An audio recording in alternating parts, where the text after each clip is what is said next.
My children deliberately forgot about me for 10 straight years. I kept calling. I kept sending checks. I kept driving hours to visit them just to see a closed door. I grew tired. I grew cold. And finally, I decided to stop. I changed my full name, I sold my estate, and I disappeared without a trace. 3 months later, when my son called my old number, begging for a bailout, the man he was looking for was already dead to him. If you were listening to this story, please subscribe to the channel and leave a comment telling me which city you are watching from. Your support helps me share these stories of survival and dignity. Now, let me tell you how a father turned into a ghost. My name is Garrison Ford. I am 70 years old. For 40 years, I worked as a lead urban planner, helping to design the very skyline of Boston. I built foundations for skyscrapers, and I thought I had built a strong foundation for my family. But as I sat in the cab of my rusted 1998 Ford pickup truck on Christmas Eve, I realized I had built my house on sand. The blizzard was relentless. The snow was coming down in sheets, thick and heavy, burying the highway under a blanket of white. I had been driving for 4 hours. My heating system was broken, and the cold was seeping through my coat, settling into my bones, making my arthritis flare up with a sharp, stinging pain. But I did not care about the cold. In the passenger seat next to me sat a box wrapped in red paper. Inside was a vintage train set, hand-carved from oak. It was for my grandson, Leo, whom I had not seen since he was a baby. I told myself this time would be different. It was Christmas after all. The season of forgiveness, the season of family. Surely my son Preston would not turn his own father away in a storm like this. I turned onto the private road leading to the estate. I knew this road well. I should. I paid for it. 10 years ago, I wrote the check for the down payment on this $3 million mansion. I remember Preston hugging me then, telling me I was the best father in the world. That was the last time he hugged me. I pulled up to the massive iron gates. Through the swirling snow, I could see the house in the distance. It was glowing like a beacon. The windows were golden squares of light against the dark night. I could see the silhouette of a 12-foot Christmas tree in the foyer. It looked warm. It looked like heaven. I rolled down my window and the icy wind slapped my face. I pressed the button on the intercom. My hand was trembling, not just from the cold, but from a fear I refused to admit. A voice crackled through the speaker. It was not my son. It was a stranger. "State your name and business." I cleared my throat. "It is Garrison Ford. I am here to see my son Preston and my daughter Tiffany. It is Christmas Eve. I have gifts for the grandchildren." There was a long silence. All I could hear was the wind howling around my truck and the static of the intercom. I waited. My heart was pounding against my ribs like a trapped bird. Then the voice returned, but it was different, harder. "Mr. Ford, I cannot open the gate." I frowned. "What do you mean you cannot open the gate? It is freezing out here."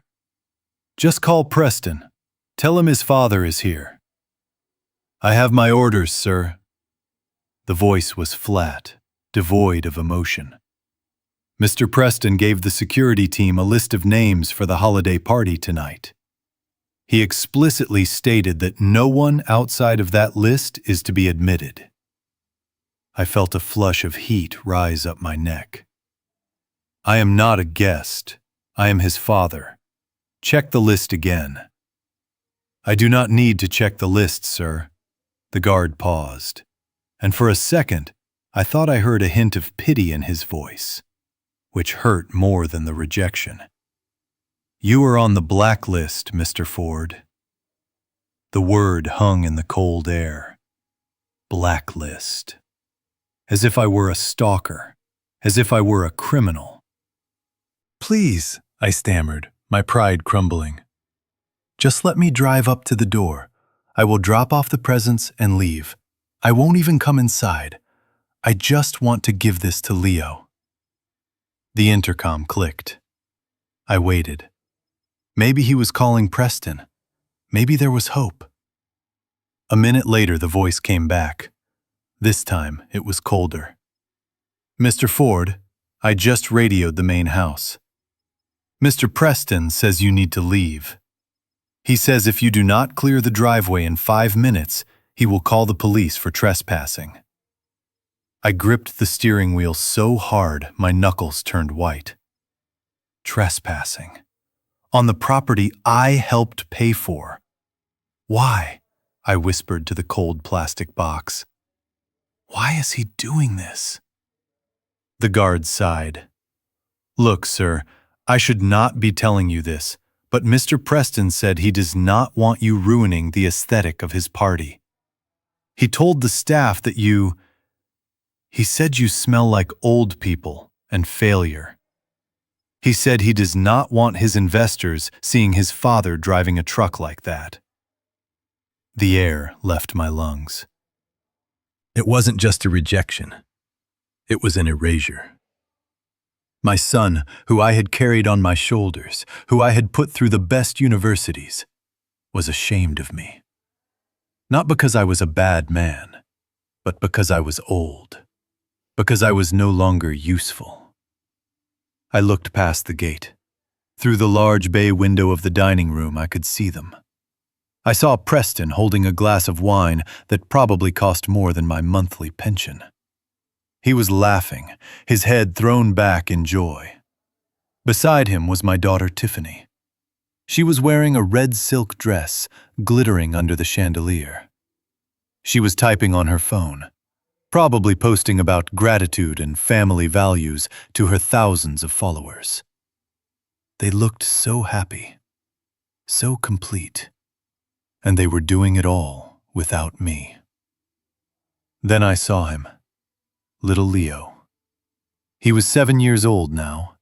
He was standing by the window in his pajamas, holding a teddy bear. He looked out into the darkness. I do not know if he could see me. The snow was heavy, and my truck was just a shadow in the night. But for a moment, I felt our eyes meet. I raised my hand. I wanted to wave. I wanted to let him know his grandpa was here. But before I could move, a hand appeared on the child's shoulder. It was my daughter-in-law, Vanessa. She looked out at the gate. She did not wave. She did not smile. She looked at me with a mixture of annoyance and disgust, as if I were a stray dog digging through her trash. She grabbed the heavy velvet curtains and yanked them shut. The golden light vanished. The house became a dark fortress. I sat there for a long time. The snow was piling up on my hood. The engine of my truck sputtered and died. The silence was deafening. I looked at the red-wrapped box on the seat next to me.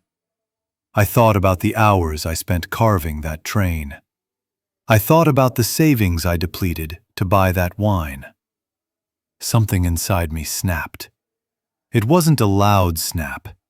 It was quiet. It was the sound of a heavy rope finally fraying and breaking under too much weight. I did not cry. I was too old for tears, and tonight the cold had frozen them before they could fall. I started the engine again. It roared to life, coughing black smoke into the pristine white snow. I put the truck in reverse.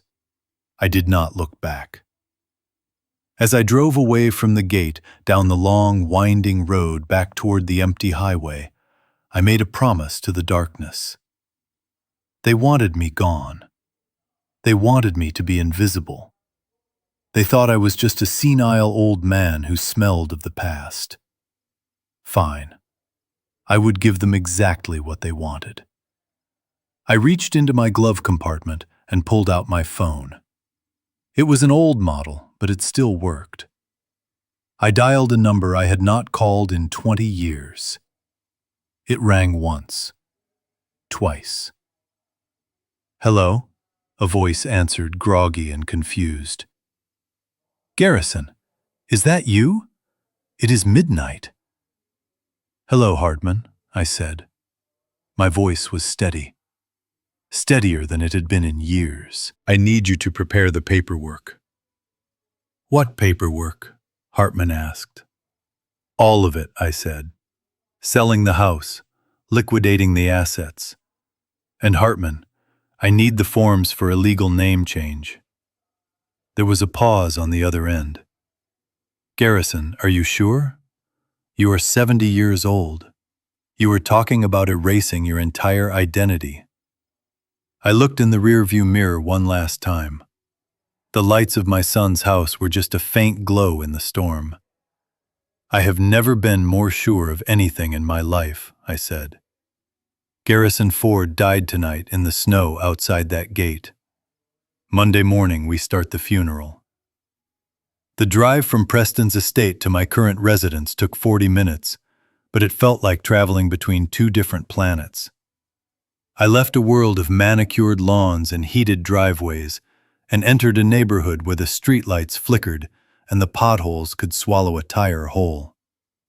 I pulled my truck into the parking lot of the darker brick apartment complex on the south side of the city. The building smelled of boiled cabbage and stale cigarette smoke. The elevator had been broken since Thanksgiving, so I took the stairs to the 4th floor. My knees popped with every step, a painful reminder of my age and the cold night. I unlocked the door to apartment 4B. It was a studio apartment. The carpet was worn thin and stained from the previous tenant. The furniture was cheap particle board that I had assembled myself. This was my life for the past 2 years. Or at least, this was the life I allowed my children to see. They believed I was destitute. They believed that when I retired, I had made a series of foolish investments that wiped out my savings. I told them I was living on Social Security and food stamps. It was a lie. A necessary lie. I wanted to know if they would still set a place for me at the table if I had nothing left to offer them but my company. Tonight, at the gate, I got my answer. I took off my heavy coat and hung it on a nail by the door. The apartment was freezing. The radiator hissed and clanked but produced very little heat. I walked to the small kitchenette. My Christmas dinner sat on the counter. It was a cup of instant noodles, beef flavor. I boiled some water in a kettle and poured it into the cup. I watched the steam rise, curling in the cold air like a ghost. I stirred the noodles with a plastic fork. This was the reality my children thought I deserved. They knew I lived here. They had never visited, not once. They sent texts on my birthday with vague promises of catching up soon, but they never came. They were too afraid that the smell of poverty might cling to their designer clothes. I sat down at the small, wobbly table and looked at my phone. The screen was cracked. I had one more call to make. I knew it was foolish. I knew it was masochistic. But a father's hope is a stubborn thing. It does not die easily. It has to be killed.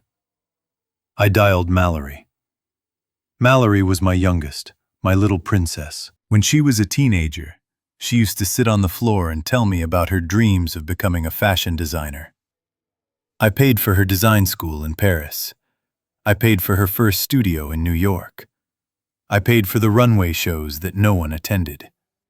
I supported her every whim because I believed in her. Now she was 35 years old, living in Miami, and calling herself an influencer. The phone rang for a long time. I was about to hang up when the line connected. The sound that blasted through the speaker was deafening. It was the heavy thumping bass of electronic dance music. I could hear people screaming and glasses clinking. "Mallory?" I said, my voice hoarse. It is Dad.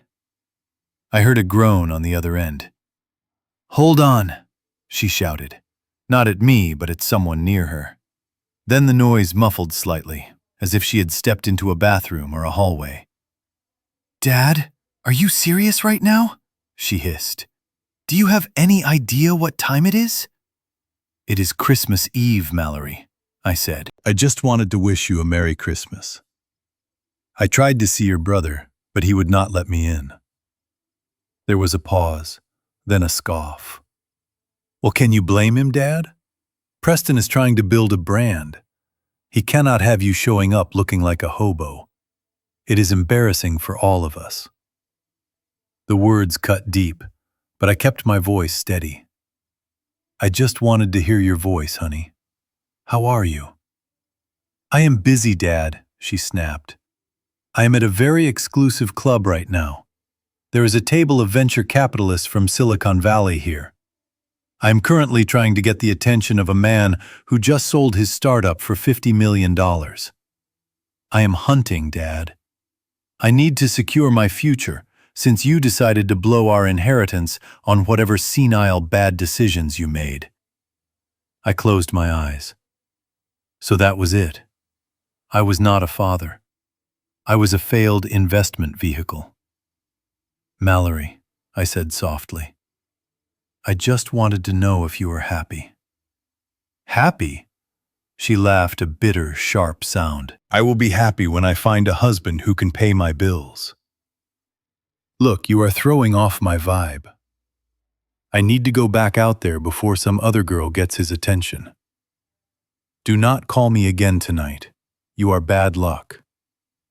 The line went dead. I sat there in the silence of my cold apartment.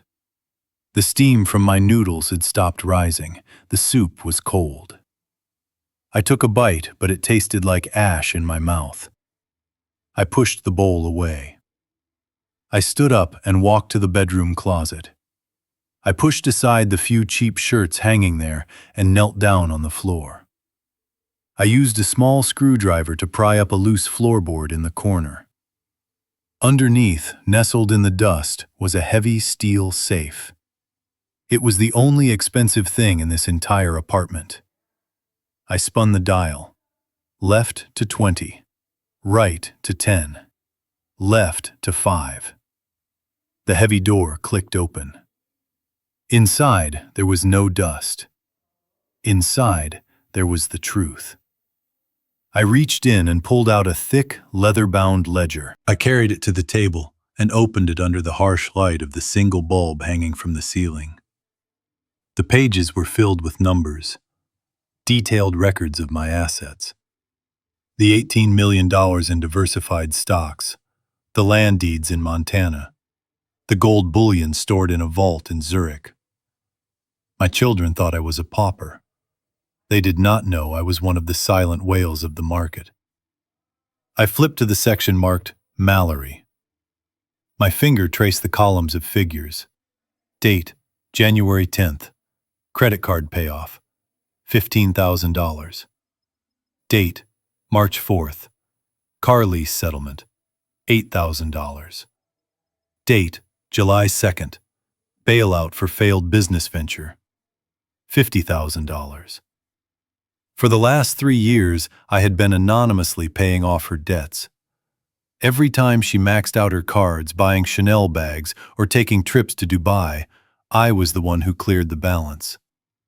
She thought she was lucky.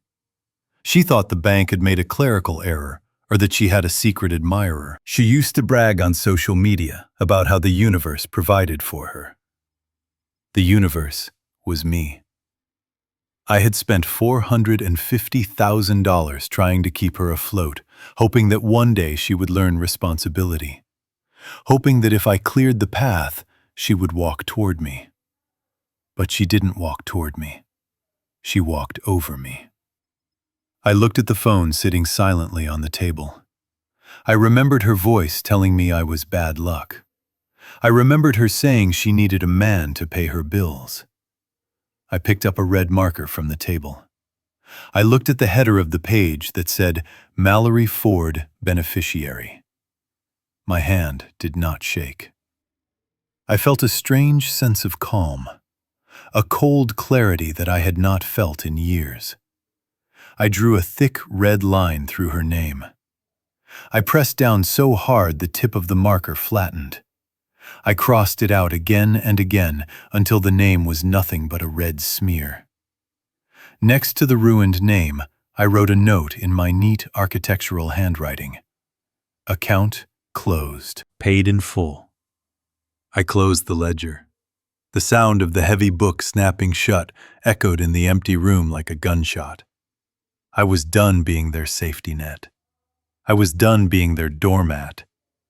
I walked to the window and looked out at the snowy street. A police siren wailed in the distance. Tomorrow I would wake up. I would call my lawyer Hartman, and I would begin the process of dying. Garrison Ford, the poor old man, was about to disappear. And Alexander Thorne was about to be born. I took one last look at the cold noodles. I picked up the bowl and dumped it in the trash. I was hungry, but not for food. I was hungry for justice. The next morning, I didn't just disappear. I orchestrated my exit. I needed one final confirmation, a final stress test to see if there was any structural integrity left in this family. I called my lawyer Hartman and told him the plan. Then I called 911. I told the operator I was having chest pains. I made sure to sound weak. I made sure to sound terrified. By the time the ambulance arrived, I was lying on the floor of my kitchenette next to the empty safe. The paramedics were professional. They loaded me onto the stretcher and the world tilted sideways. Now I am lying in a hospital bed in the emergency room. The curtain is drawn. The heart monitor is beeping a steady rhythm. Beep, beep, beep. It is the only honest sound in the room. My eyes are closed. My breathing is shallow. To the untrained eye, I look like a man in a coma, a man fading away. But my mind is sharp. My hearing is acute. I am a spy in the house of death. I hear the squeak of rubber soles on the linoleum floor. I hear the rustle of expensive fabric.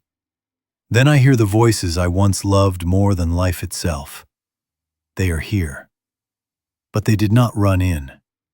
They did not burst through the door asking the nurses where I was. They walked in, leisurely, annoyed. I smell them before I hear them. Preston smells of expensive cologne and stale cigar smoke. Mallory smells of vanilla perfume and vodka. And there is a third scent, sharp, metallic. My daughter-in-law, Vanessa.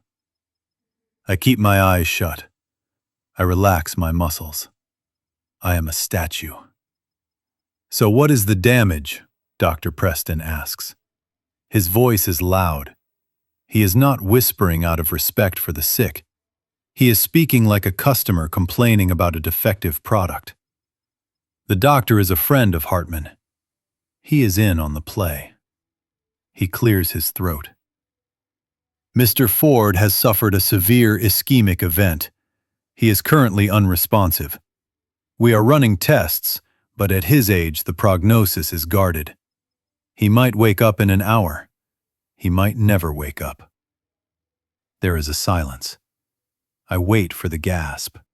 I wait for the sob. I wait for someone to say, "Please save him, he is my father." Instead, I hear Preston shift his weight. Okay, but let us cut to the chase. Does the old man have life insurance? My heart actually skips a beat on the monitor. Beep, beep. I am sorry, the doctor says, his voice tightening. I am a physician, not a financial advisor. I am focused on his survival.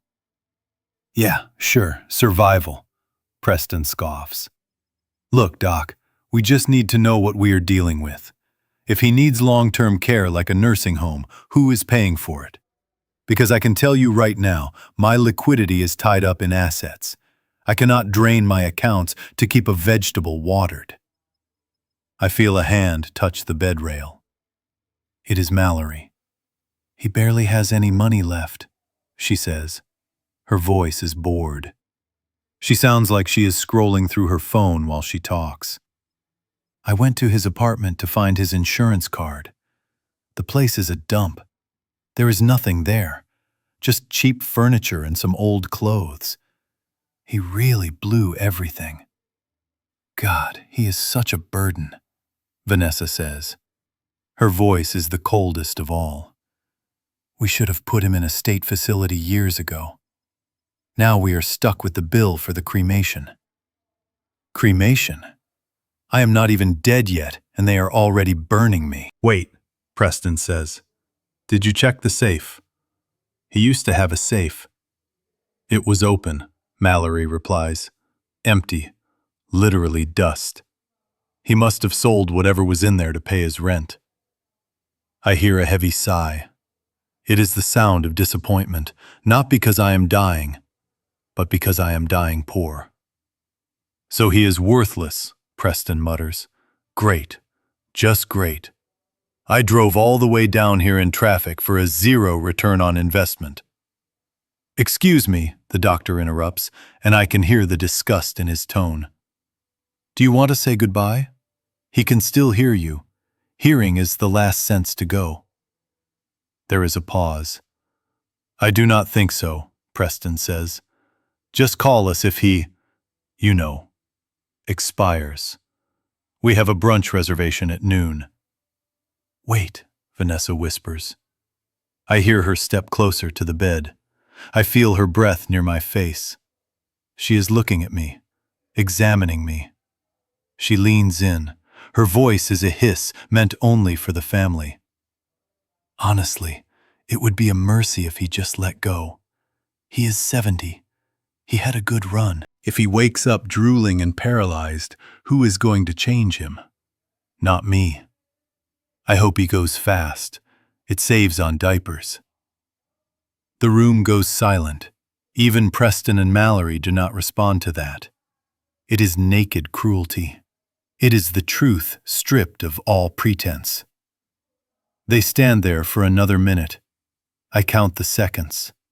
1, 2, 3. Then I hear footsteps walking away. Let us go, Preston says. I need a drink. They leave. The curtain swishes shut. The footsteps fade down the hallway.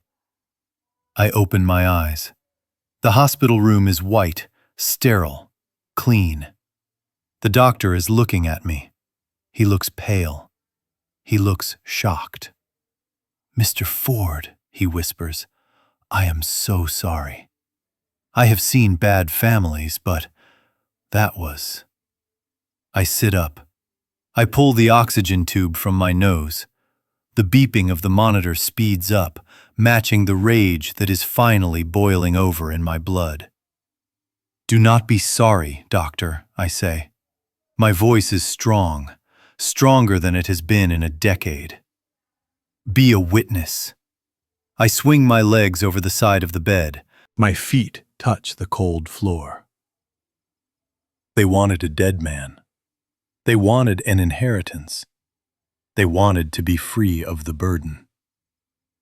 I stand up. I walk to the window and look down at the parking lot.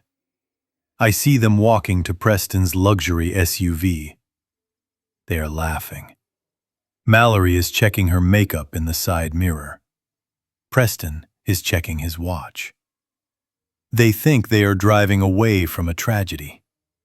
They have no idea they are driving away from a war. Doctor, I say, turning back to the physician. Discharge me. But sir, you were supposed to be... I cut him off. Garrison Ford died in this bed 10 minutes ago. He died when his son asked about insurance before asking about his heart. He died when his daughter called him a burden. He died when his daughter-in-law worried about the cost of diapers. I grab my coat from the chair. I am Alexander Thorne now. And Alexander Thorne has a funeral to plan. I walk out of the room. I do not limp. I do not look back. The man they just left for dead is about to become their worst nightmare. And the best part is, they won't even see me coming. I lay there in the hospital bed, trapped in a prison of my own making. My eyes were closed, but my mind was wide open, screaming in the silence. The doctor had returned to the room.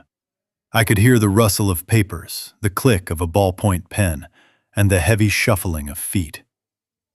The air in the room felt thick, suffocating. Not because of the ventilation, but because of the sheer density of the betrayal happening around me. "I need you to look at this form," the doctor said. His voice was grave, professional, but I detected a hint of hesitation. "This is the Do Not Resuscitate Order, or DNR. In the event that your father goes into cardiac arrest or stops breathing, we need to know what you want us to do. Do we intervene with chest compressions and intubation, or do we let nature take its course?" The silence that followed was shorter than a heartbeat. It was terrifyingly short. There was no discussion. There was no agonizing over the morality of the decision. There was no weeping. There was only the sound of Mallory sighing. A long, impatient sigh, as if she were waiting in line at a grocery store and the person in front of her was counting pennies. "Look, he is 70 years old," Mallory said. Her voice was steady, too steady.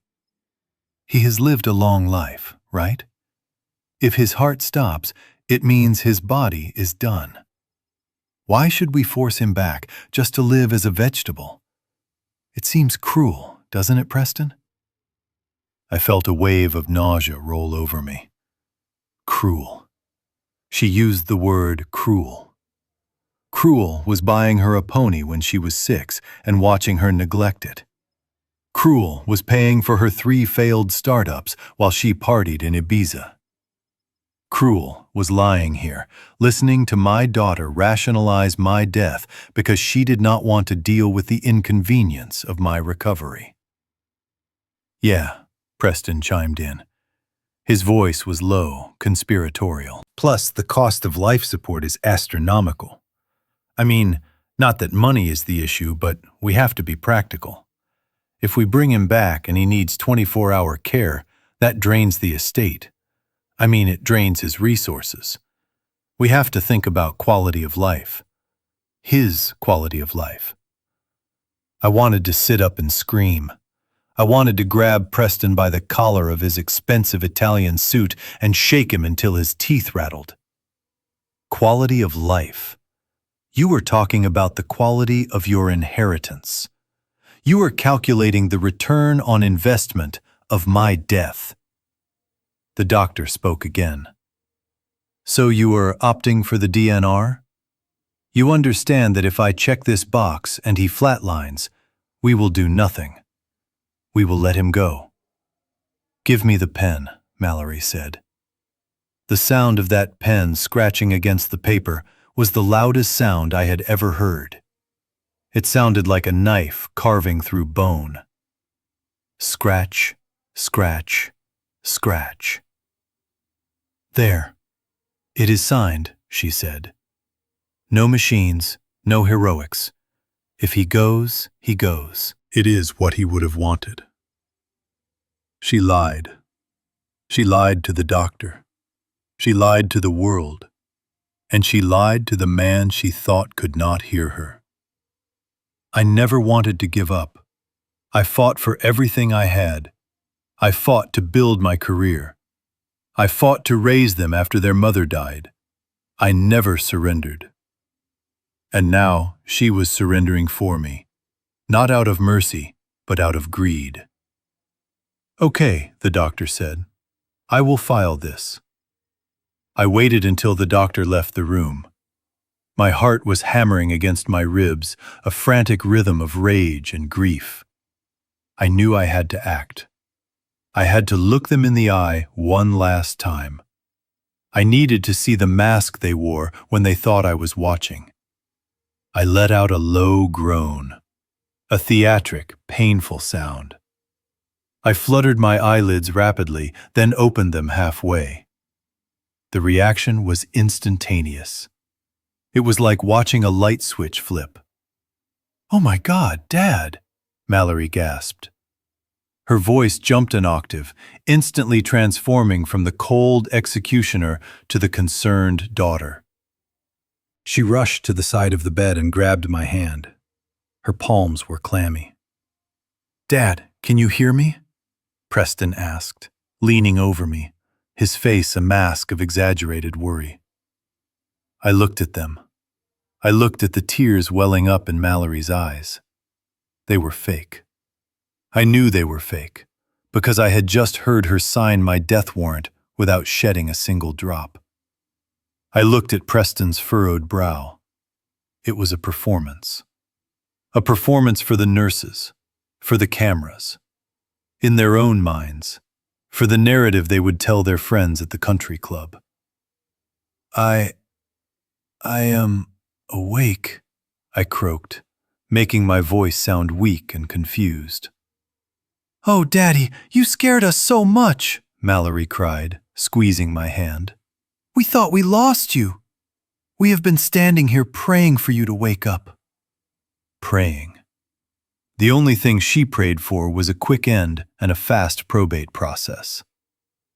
"We are here, Dad," Preston said, patting my shoulder. "We are right here. We are not going anywhere. We love you so much. I love you so much." The words hung in the air like toxic smoke. How many times had I heard those words before and believed them? How many checks had I written because of those words? How many times had I forgiven their neglect because I thought deep down, beneath the selfishness, there was love? But there was no love. There was only hunger. They were vultures circling a carcass, waiting for the meat to stop moving. I looked at Vanessa standing at the foot of the bed. She wasn't crying. She was just watching me with a tight smile. A smile that said, "Damn, he is still alive." I closed my eyes again, pretending to drift back into sleep. I could not look at them anymore. The disgust was rising in my throat like bile. "Rest, Dad," Mallory whispered, stroking my hair. "Just rest. We will take care of everything." Yes, they would take care of everything. They would take care of selling my apartment. They would take care of liquidating my few remaining assets. They would take care of burying me in the cheapest plot they could find so they could split the difference. As I lay there listening to their hushed whispers about lunch plans, I made a decision. A final, irreversible decision. Garrison Ford had to die. If I stayed Garrison Ford, I would eventually become the burden they feared. I would become the victim they wanted. They would control my medical decisions. They would put me in a home. They would strip me of my dignity bit by bit until there was nothing left but a shell. But if Garrison Ford died, then Alexander Thorne could live. Alexander Thorne would have no children. He would have no emotional tethers. He would have no weakness. I felt a strange sense of peace settle over me. The pain of the betrayal was still there, sharp and agonizing, but it was no longer paralyzing. It was fuel. I waited until they left. They did not stay long. 10 minutes of fake concern, and then they were gone, claiming they needed to go get coffee. But I knew they were going to get mimosas. When the room was empty, I sat up. I did not call the nurse. I did not call the doctor. I reached for the phone on the bedside table and dialed Hartman. "Hartman," I said, my voice cold and hard as the steel of the safe I had left behind. "Garrison, how are you feeling?" Hartman asked. Better, I said. Much better. The test is over, Hartman. They failed. They failed spectacularly. Mallory signed a DNR order while I was lying right there. There was a silence on the line. Then Hartman sighed, a heavy, sorrowful sound. I am sorry, my friend. I truly hoped you were wrong. So did I, Hartman. So did I. But now I am right. And because I am right, they are going to be wrong for the rest of their lives. Proceed with the plan. Release the obituary tomorrow. Make it convincing. A massive heart attack in my sleep. No funeral. Direct cremation. Scattering of ashes at sea. Are you sure? Hartman asked. Once we do this, there is no going back. You cannot ever be their father again. I looked at the empty chair where Mallory had sat. I looked at the spot where she had signed the paper that said my life was not worth saving. I have no children, I said. My children died 10 years ago. These people are strangers, and strangers do not get to mourn me. I hung up the phone. I stood up and walked to the mirror in the bathroom. I looked at my reflection. I saw the lines on my face. I saw the gray in my hair. I saw the sadness in my eyes. I washed my face with cold water. I scrubbed hard as if I could wash away the old man. As if I could scrub away the father who loved too much and received too little. When I looked up, the sadness was gone. In its place was ice. Goodbye, Garrison, I whispered to the reflection. Rest in peace. I walked out of the bathroom. I got dressed in the clothes I had hidden in the bag under the bed. A sharp black suit. A new watch. Leather shoes. I walked out of the hospital room. I walked past the nurse's station. No one stopped me. To them, I was just another visitor. I walked out into the cold, bright winter day. The sun was shining on the snow, blindingly white. I took a deep breath. The air tasted clean. It tasted like freedom. It was day 1 of year 0. 3 hours after walking out of the hospital, I walked into the headquarters of First National Bank. I was not wearing the thrift store coat anymore. I was wearing a charcoal gray suit that cost $3,000 and a pair of Italian leather shoes that clicked sharply against the marble floor. I did not look like a man who had just died. I looked like a man who owned the building. And in a way, I did. I bypassed the teller's line. I walked straight to the executive elevator. The security guard stepped forward to stop me, but I just looked at him. I gave him a look that said I could have his job and his boss's job by lunchtime. He stepped back. I went up to the top floor, the office of Mr. Henderson, the regional vice president.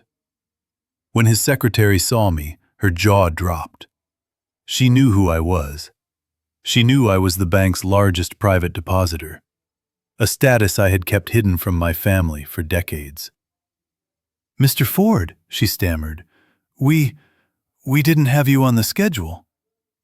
I don't need a schedule, I said, walking past her. I pushed open the heavy oak doors to Henderson's office. He was on the phone, laughing. When he saw me, the laughter died in his throat. He dropped the receiver. Garrison, he gasped. My God, you look different.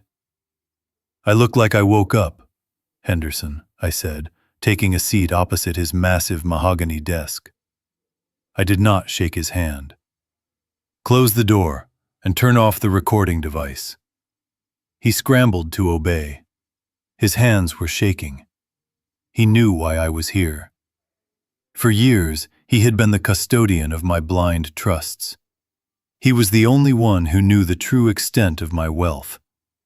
And he was the one who was supposed to protect it. "I want a full audit, Henderson," I said, my voice low and dangerous. "Right now. I want to see every transaction made by my children under the power of attorney I foolishly granted them for emergencies." Henderson swallowed hard. He wiped sweat from his forehead with a handkerchief. "Garrison," he said, his voice trembling, "you have to understand. Preston came in here with legal documents. He said you were incapacitated. He said you were losing your mind. He claimed he needed to manage the funds for your care." "Show me," I said. He typed on his computer, the printer whirred. He handed me a stack of papers. I began to read, and with every page, the knife in my back twisted deeper. I started with the account labeled Leo's Education Trust. I had set this up the day my grandson was born. I put $2 million in it. It was meant to ensure that no matter what happened, Leo would go to the best schools in the world. It was untouchable. Or so I thought. I looked at the balance, $45.12. I felt a roar of rage build in my chest, so powerful I thought it would crack my ribs. "Where is it?" I whispered. "Where is the money, Henderson?" Henderson looked down at his shoes. "It was a withdrawal authorized by Preston Ford 6 months ago. He liquidated the entire portfolio. He said he had a sure thing." I looked at the transfer details. It went to an offshore exchange, a cryptocurrency wallet. "He gambled it," I said. My voice was dead. "He took his own son's future. He took the money meant for Leo's tuition and books, and he bet it on invisible magic coins." "The market crashed last month," Henderson murmured. "The wallet is empty, Garrison. It is all gone." I closed my eyes. I saw Leo standing at the window in his pajamas. My son didn't just forget me. He robbed his own child. He was not just a bad son. He was a monster. "What else?" I asked. Henderson hesitated. He pulled another file. This one was thicker. "Mallory," he said. I opened it. It was a loan application. A massive loan. $300,000 for a custom McLaren sports car. "Mallory doesn't have a job," I said. "How did she qualify for this?" "She used you as a guarantor," Henderson said quietly. "She brought in a letter of guarantee with your signature. It used your real estate holdings as collateral. She told us you wanted her to have a reliable vehicle for her business." I looked at the signature. It was a good forgery. But it was a forgery. The loop on the G was too wide. The slant was wrong. "She forged my signature," I said. "She committed a felony to buy a toy while I was eating instant noodles in a freezing apartment." Henderson looked sick. "Garrison, we didn't know. The signatures looked authentic. We thought—" "You thought I was a senile old man who wouldn't notice," I snapped. "You thought I was too busy dying to check the books." I stood up and walked to the window. I looked out at the city I had helped build. I felt cold, colder than the blizzard. This was not just greed. This was predation. They had stripped the flesh from my bones while I was still using them. "They didn't just steal my money, Henderson," I said, staring at the skyline. "They stole my honor. They stole my grandson's future. And you let them." "I am so sorry," Garrison Henderson pleaded. "We can call the police. We can file fraud charges right now. We can have them arrested by dinner time." I turned around. My face was stone. "No," I said. "No police. Not yet." Henderson looked confused. "But why?" "Because prison is too good for them," I said. Prison gives them 3 meals a day. Prison gives them a roof over their heads. I want something worse. I want them to feel what I felt. I want them to feel the cold. I want them to feel the fear of having nothing. I walked back to the desk and placed my hands flat on the polished wood. Here is what we are going to do, Henderson. You are going to prepare the foreclosure papers on Preston's house, the house I paid for, the house that is technically owned by the trust he just looted. And Mallory, I asked. Call the loan, I said. Repossess the car. And since she used my name as collateral, freeze her personal accounts to cover the interest. But Garrison Henderson stammered. If we do that without warning, Preston's company is leveraged against his house. If we foreclose, he goes bankrupt immediately. Mallory will be on the street. It will destroy them. Good, I said. I leaned in closer. Do not send them a warning letter. Do not call them. I want the tow truck to show up while she is at the club. I want the eviction notice to be taped to his door while he is hosting a dinner party. I want the shock to be absolute. Can you do that, Henderson? Or do I need to move my $18 million to another bank across the street? Henderson gulped. He nodded rapidly. I will draw up the papers immediately. It will be done by morning.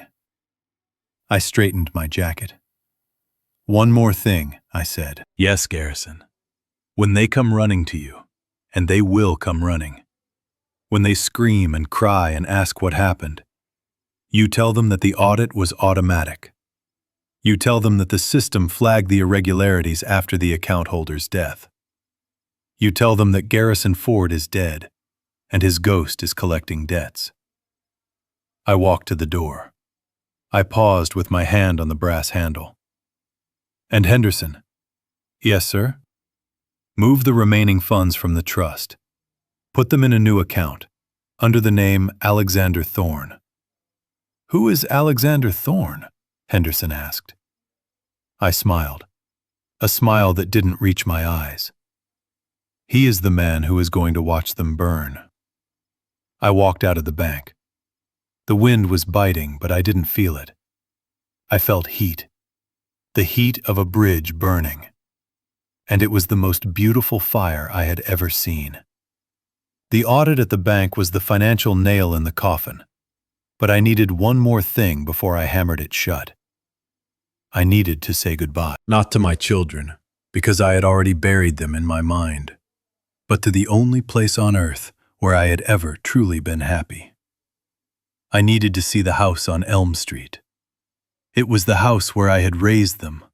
It was the house where I had nursed my wife through her long battle with cancer. When she passed away 5 years ago, I could not bear to live in the silence of those empty rooms, so I moved out. I let Preston move in.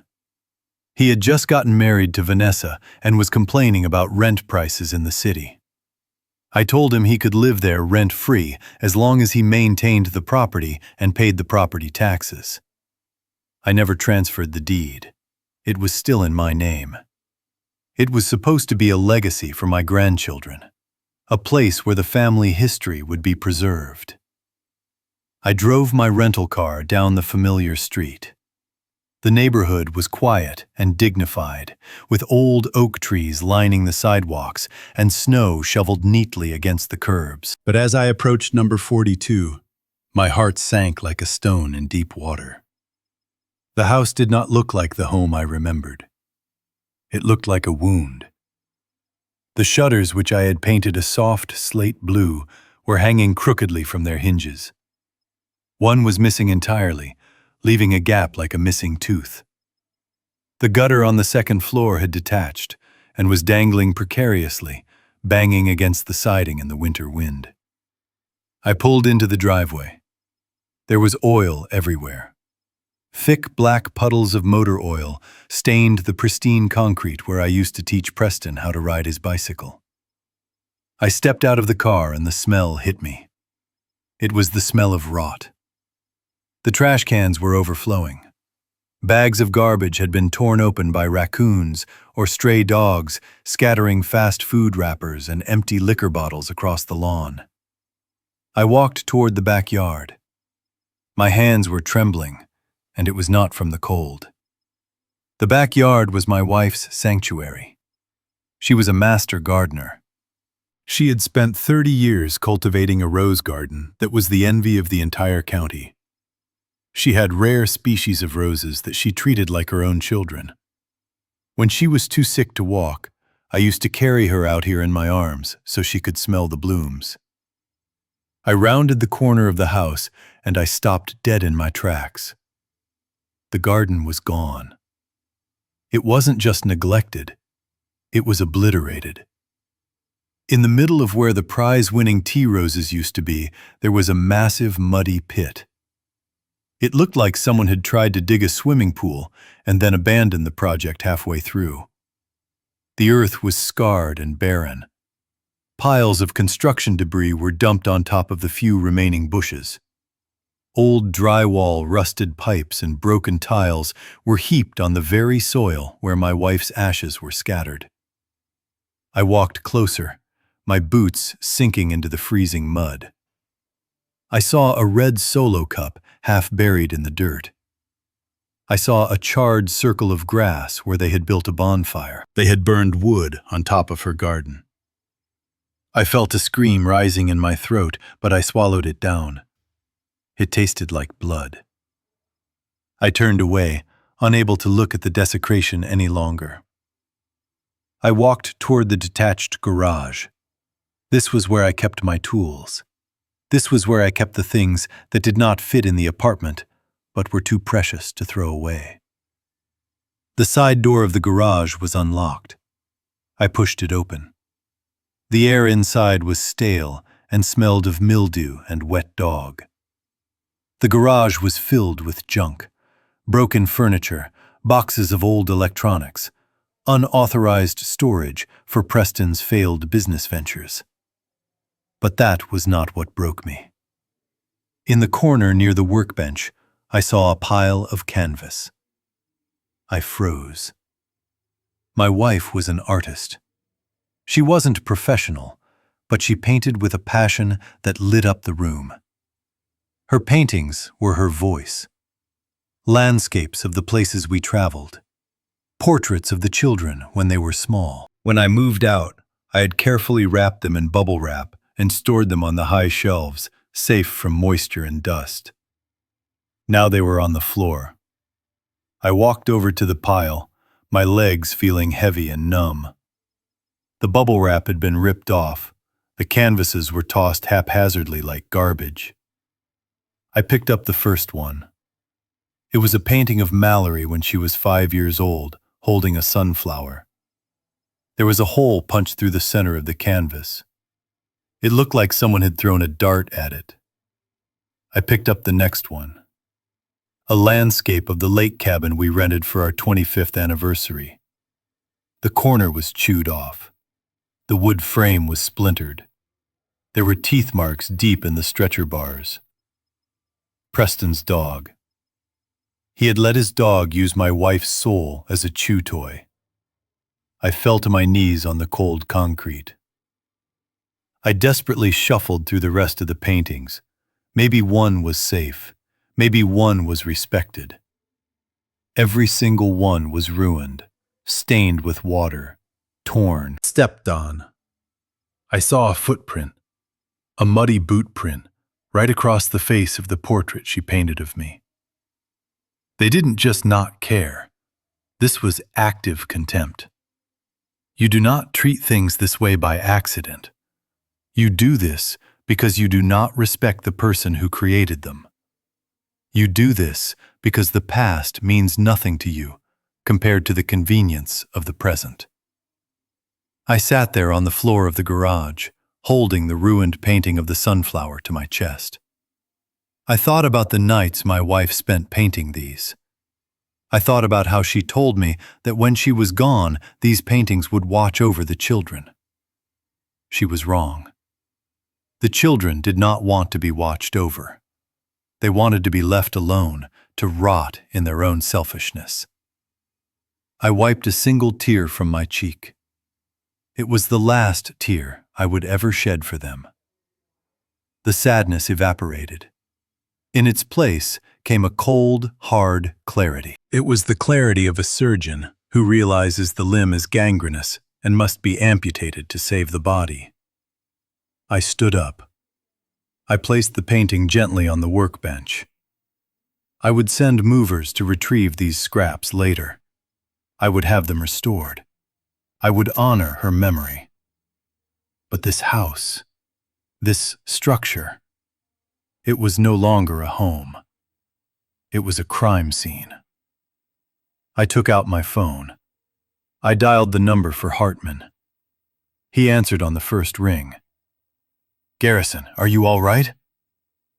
"No, Hartman," I said, my voice flat. "I am not all right. But I am clear." "Where are you?" Hartman asked. "I am at the house on Elm Street," I said, looking around the garage one last time. "Did you see it?" Hartman asked gently. "I saw it all," I said. "I saw the garden. I saw the paintings.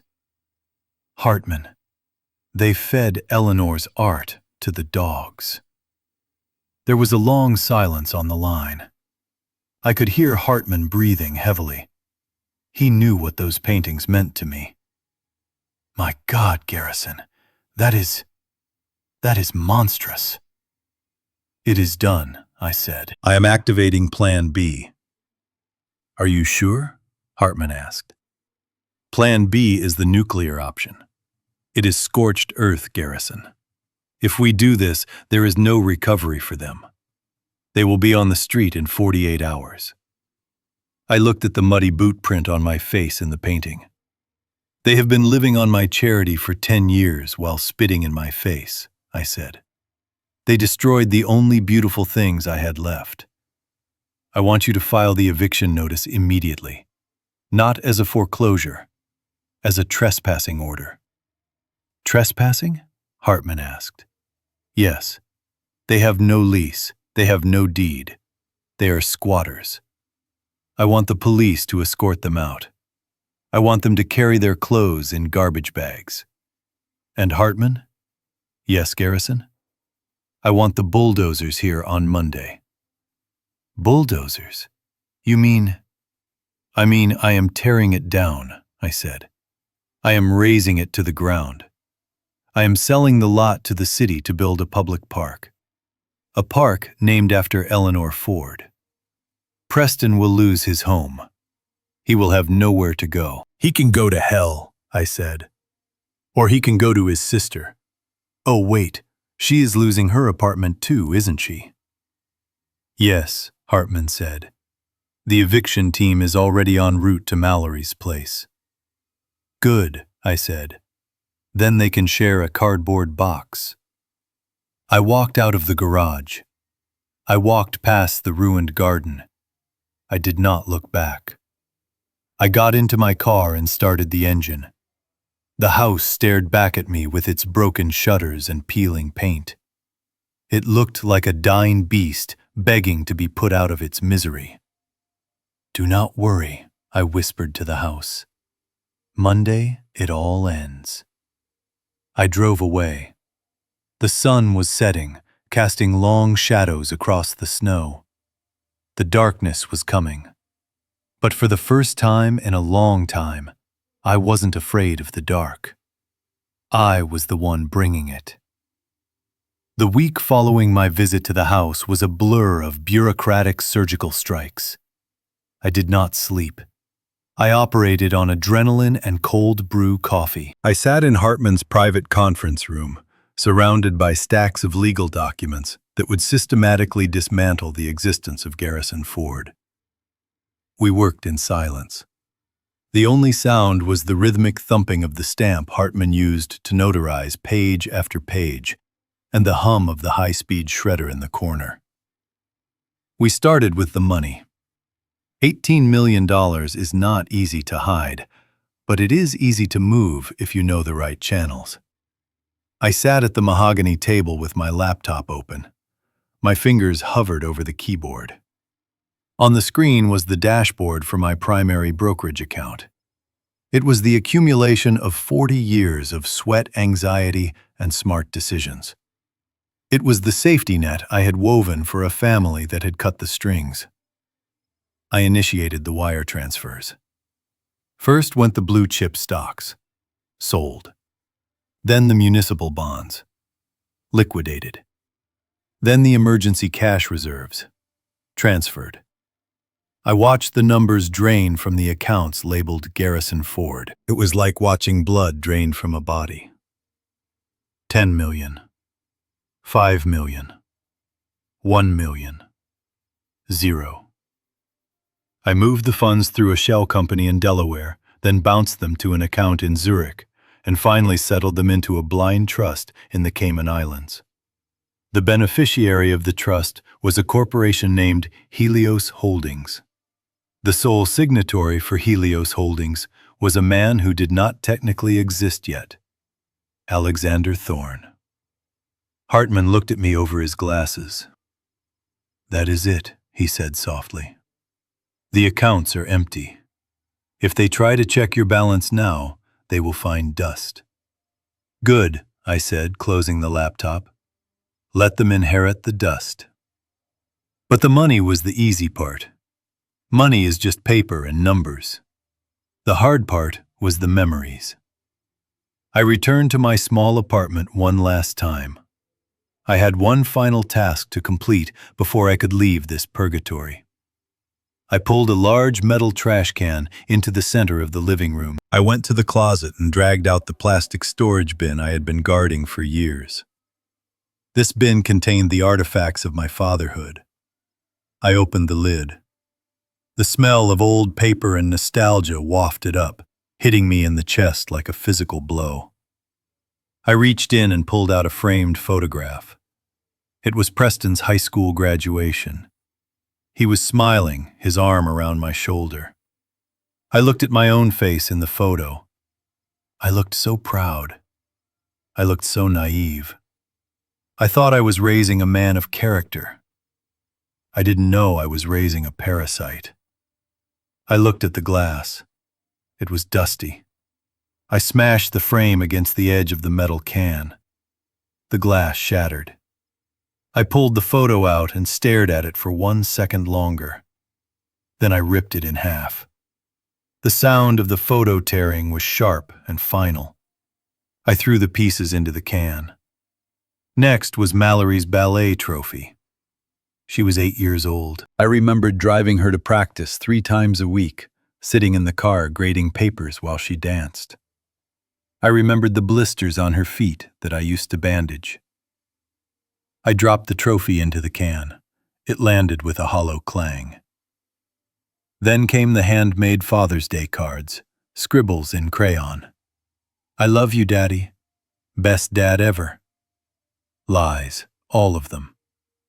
Or maybe they weren't lies then. Maybe the children who wrote them were real, but those children were dead. They had been murdered by the adults they grew up to become. I struck a match. The flame wavered in the drafty room. I dropped the match into the can. The dry paper caught instantly. The flames licked up, curling the edges of the photographs, turning the smiling faces into black ash. I stood there, watching the fire. The heat was intense against my face, but I didn't step back. I needed to feel the heat. I needed to burn the bridge so completely that I could never be tempted to cross it again. I watched a photo of our last family vacation to Disney World turn to smoke. I watched Preston's face bubble and melt. I watched Mallory's smile disappear into the soot. I felt tears prick my eyes, but I let the smoke take the blame. I wasn't crying for them. I was crying for the man I used to be. I was mourning Garrison Ford. He was a good man. He was a kind father. And he deserved better than this end. When the fire died down to glowing embers, I poured water into the can. The hissing sound was the death rattle of my past. I grabbed my suitcase. It was packed with only new clothes, new suits, new shirts, no old cardigans, no sensible shoes. I walked out of the apartment. I left the key on the counter. I left the ashes in the can. I took a cab to Hartman's office. He was waiting for me in the lobby. He was holding a thick manila envelope.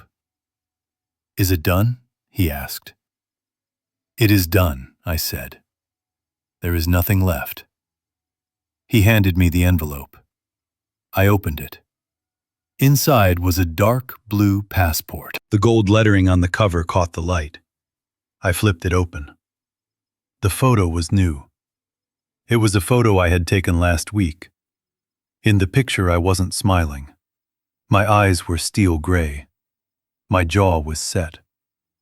It was the face of a man who owes nothing to anyone. I looked at the name printed next to the photo. Alexander Thorne. Date of birth remained the same, but the place of birth was listed as a small town in Nevada, where records were conveniently sparse. I ran my thumb over the laminated page. It felt cool and smooth. Garrison Ford is officially listed as deceased in the county records as of this morning, Hartman said quietly. The obituary runs tomorrow. Cardiac arrest. No service. I nodded. "And the children?" I asked. Hartman hesitated. "The foreclosure notices were posted an hour ago. The repo men are currently hooking up Mallory's car. They are panicked. Preston has called my office 12 times. He is screaming.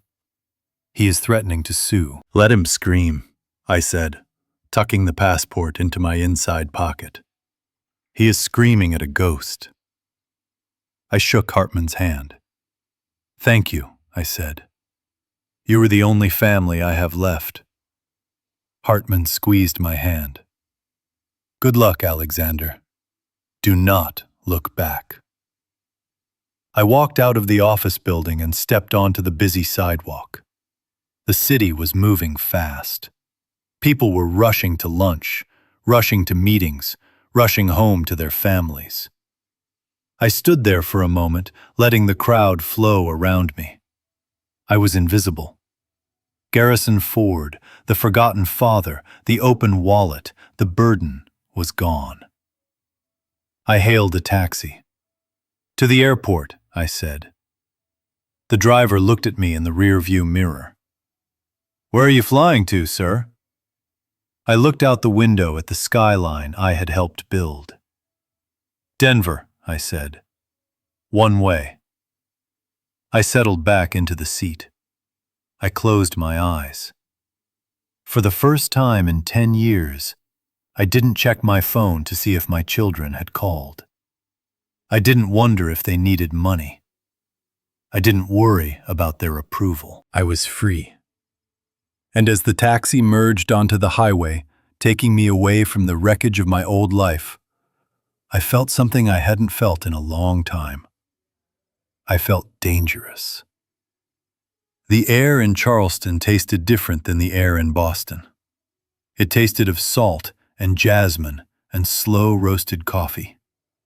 It did not taste of exhaust fumes or desperation or the metallic tang of betrayal. I had been Alexander Thorne for 3 months now. 3 months of waking up without a knot of anxiety in my stomach. 3 months of not checking my phone to see what crisis my children had manufactured. 3 months of silence. And in that silence, I had finally found the music of my own life again.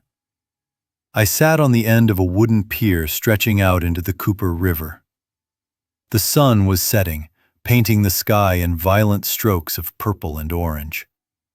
I had a fishing line in the water. I did not care if I caught anything. The fishing was just an excuse to sit still and watch the tide roll in. In Boston, sitting still was a sign of weakness. If you were not moving, you were dying. Here, sitting still was an art form. Next to me sat a man named Elias. Elias was a retired mechanic, with grease permanently stained into his fingernails and a laugh that sounded like a rusty engine starting up. He handed me a cold beer from a cooler that had seen better days. It was a cheap domestic beer, the kind Preston would not use to wash his car. I took it and drank it gratefully. "You are quiet today, Alex," Elias said, watching his bobber dance on the waves. "You thinking about the one that got away?" I smiled. I was thinking about the ones I got away from. "I am just enjoying the view, Elias," I said. "It is a good evening to be alive." Elias nodded. He did not know I was a multimillionaire. He did not know I had owned skyscrapers. He thought I was a retired architectural draftsman living on a pension. He liked me because I listened to his stories about his grandkids. He liked me because I helped him fix his porch steps last week. He did not want anything from me. He did not want a loan. He did not want a connection. He just wanted a friend to watch the sunset with. It was the most honest relationship I had had in 10 years. I looked down at my hands. The arthritis that had plagued me in the cold north had receded in the humid southern heat. My hands were tan. I had lost weight not from stress, but from walking the cobblestone streets of this historic city. I looked 10 years younger. I felt 20 years younger. I lived in a small carriage house behind a larger historic mansion in the French Quarter. It was not big, but it was exquisite. I had filled it with books and simple, comfortable furniture. I had no television. I had no internet. I spent my days reading, walking, and learning to cook. I was discovering that money was not the source of happiness, but it was a magnificent tool for securing peace. I had enough money to never worry again, but I chose to live simply because simplicity was the ultimate luxury. I took a sip of the beer. It tasted better than the $1,000 wines Preston used to order just to impress the waiter. "So," Elias said, reeling in his line, "my granddaughter is having a birthday party on Sunday. She is turning 6. The wife made way too much potato salad. You should come by."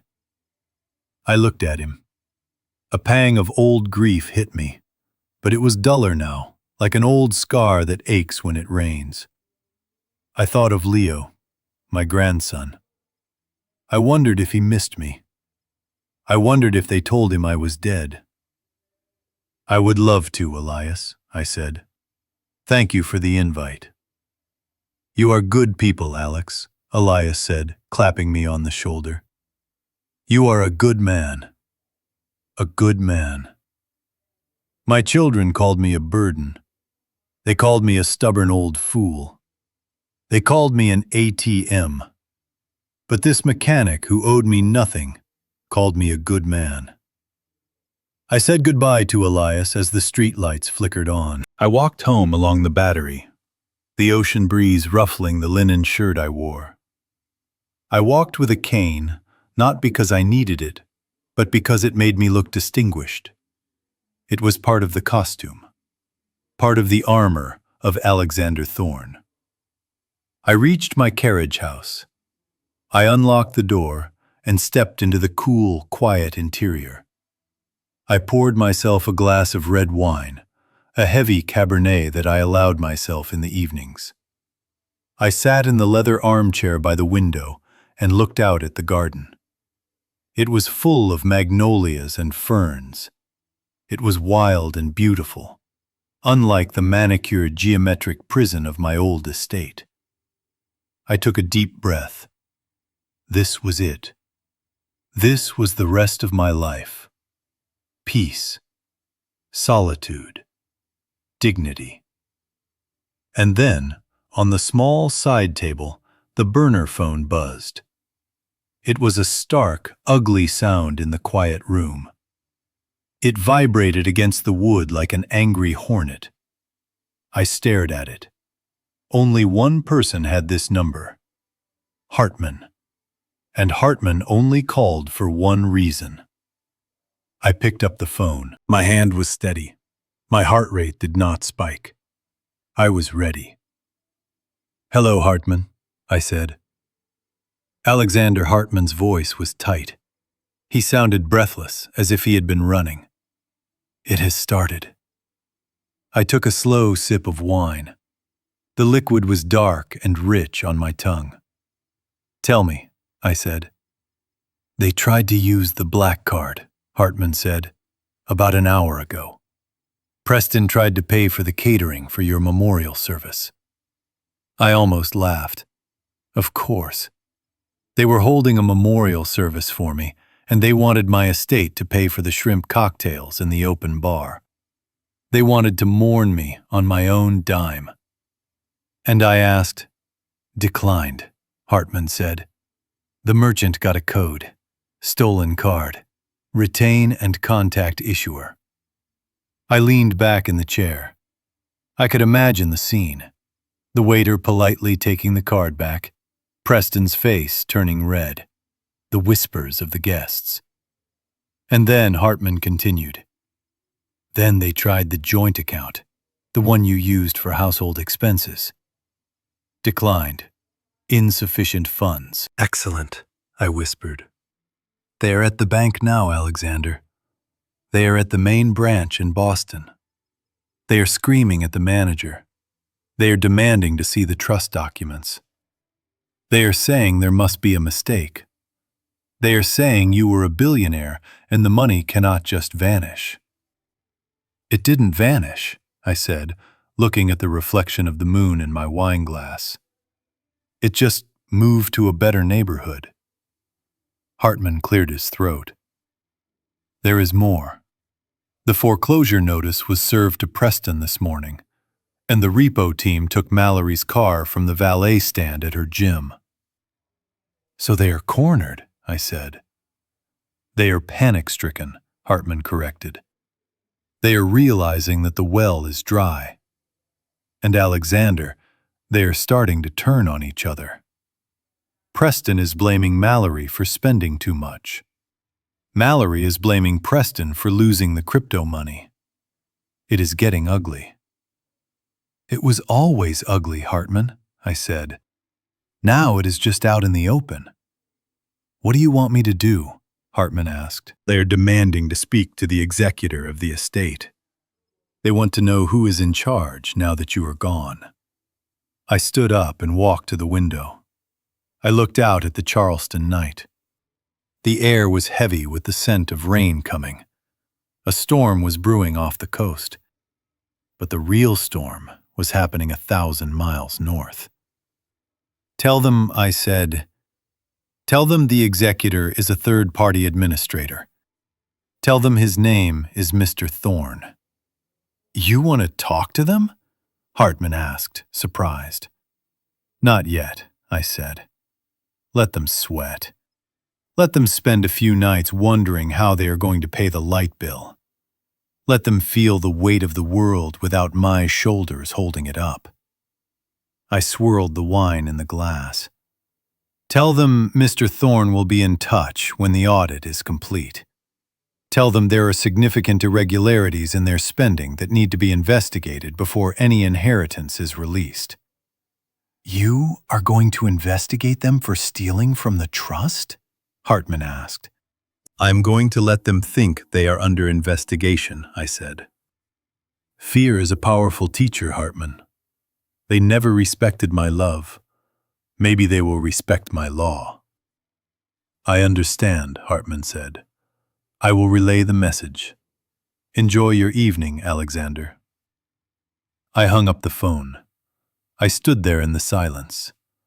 The peace of the evening was broken, but I did not mind. I felt a surge of energy. For 10 years I had been the prey. I had been the victim. I had been the foolish old man. Now I was the hunter. I finished my wine.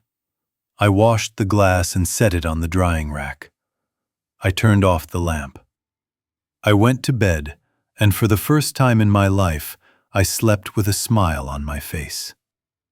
The vultures had come to pick at the bones and found that the carcass was made of iron.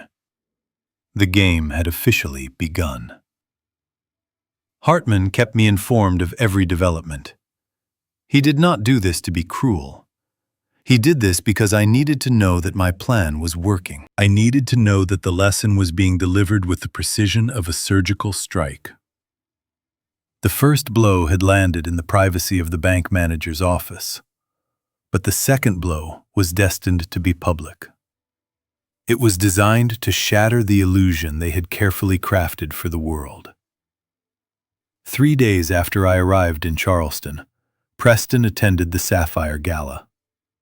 It was the premier charity event of the season in Boston, held in the grand ballroom of the Ritz-Carlton. Tickets cost $5,000 a plate. Preston did not care about the cause, which I believe was raising money for inner-city libraries. He cared about the networking.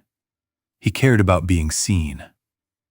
He was there to court 3 potential investors for his failing tech startup. He needed to project strength. He needed to look like the heir to the Ford empire. According to the report Hartman received from a contact at the event, Preston was in rare form. He was wearing a tuxedo that cost more than my first car. He was ordering bottles of Dom Perignon for the table, loud and boisterous, playing the part of the benevolent tycoon. He was telling the investors about the massive inheritance that was about to clear probate. He was selling them a future that did not exist. Then the bill came. It was a tradition for Preston to pick up the tab for his table. It was his power move.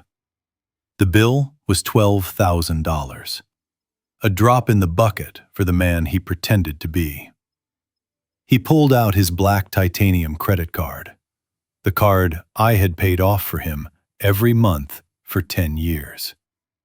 He handed it to the waiter with a dismissive wave of his hand, not even looking at the total. "Keep the change," he said, loudly enough for the table to hear. The waiter bowed and walked away. The investors smiled. They were impressed. They were ready to sign the checks.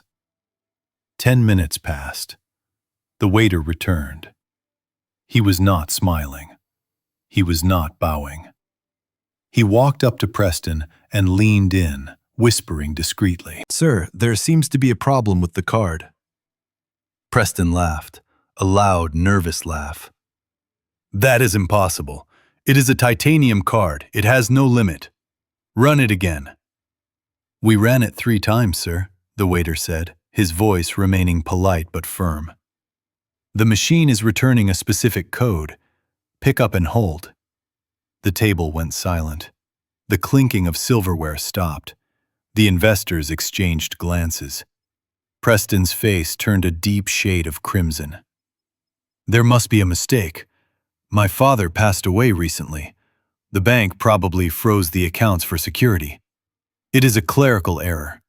Here." He pulled out another card, his platinum business card. "Try this one," he snapped. The waiter took it. He walked to the terminal at the side of the room. The entire table watched him. Preston took a sip of water, but his hand was shaking. The waiter came back. He was holding the card with 2 fingers as if it were contaminated. "Declined, sir. Insufficient funds." The silence in the ballroom was deafening. It wasn't just the money. It was the exposure. The curtain had been pulled back, and the Wizard of Oz was revealed to be a broke, desperate man in a rented tuxedo. One of the investors, a man named Sterling, who I had known for years, stood up. He placed his napkin on the table. "Preston," he said, his voice cold.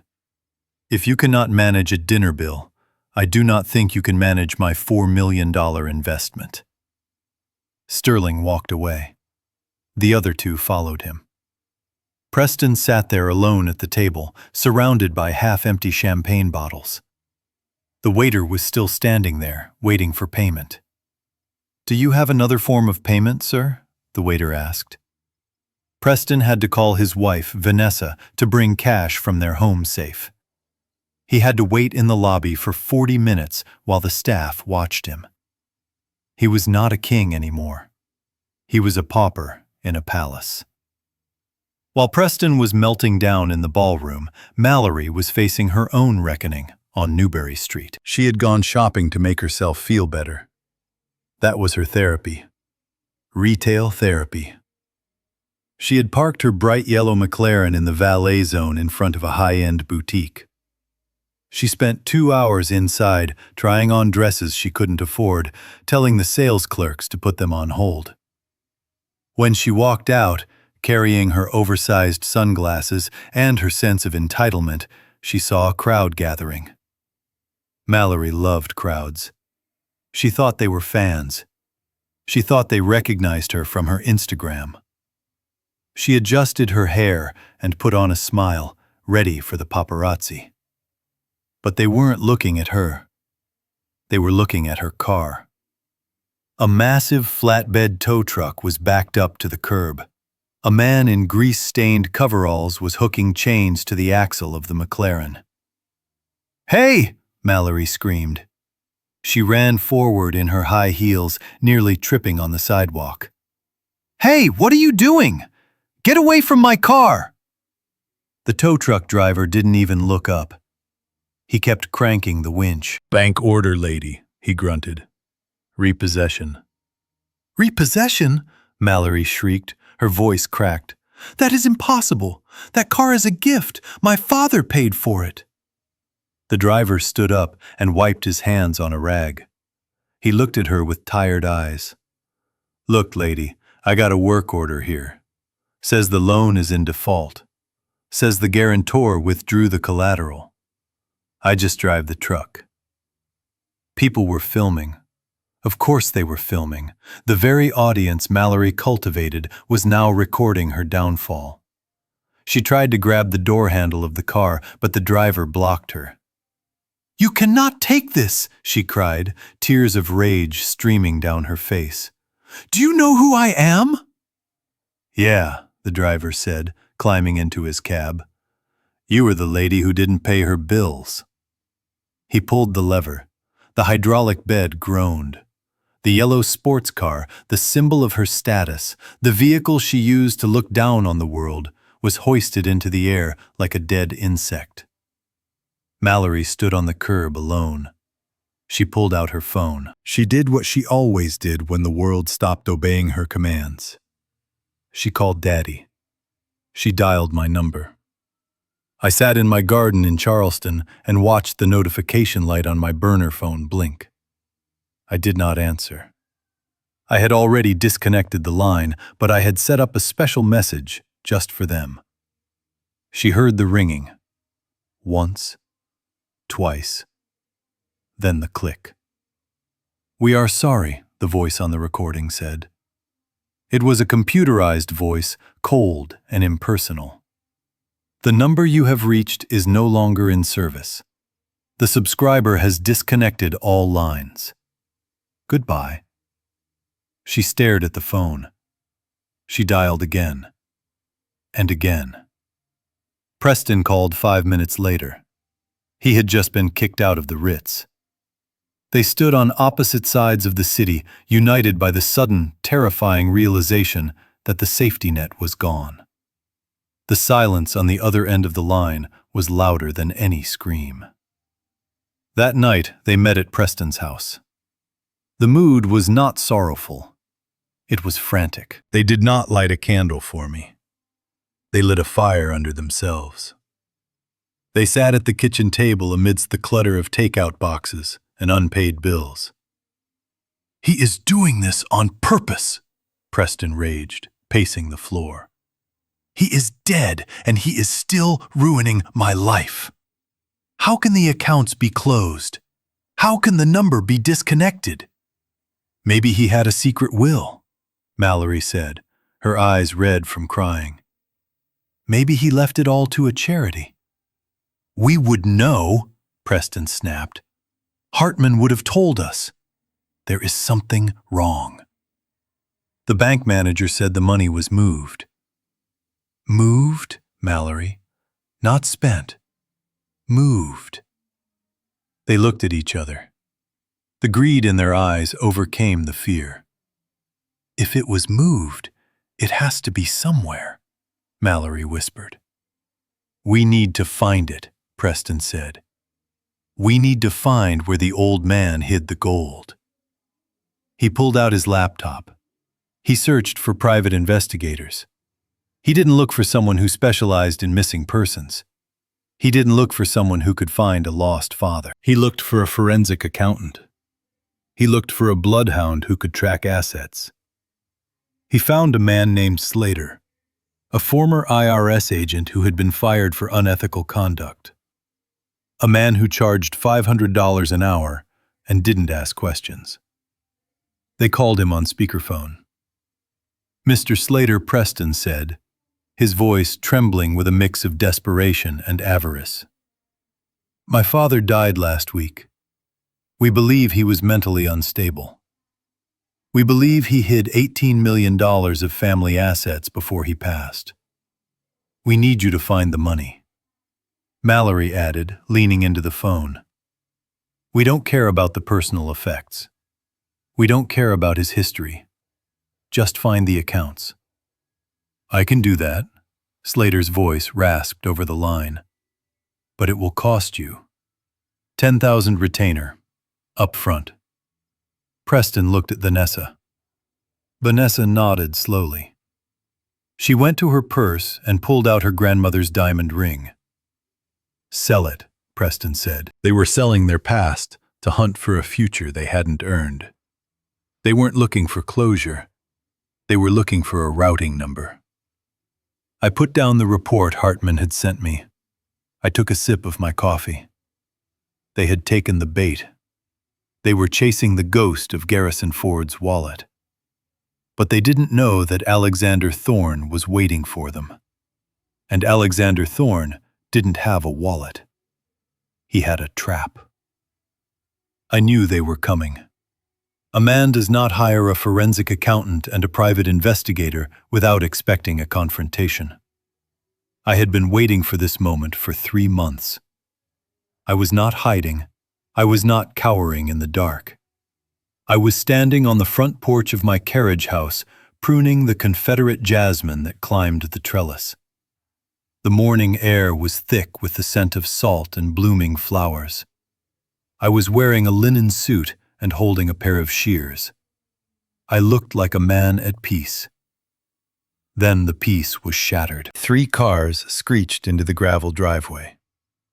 The first was a police cruiser, its lights flashing silently in the morning sun. The second was a rental car. The doors flew open before the vehicles had even come to a complete stop. Preston jumped out.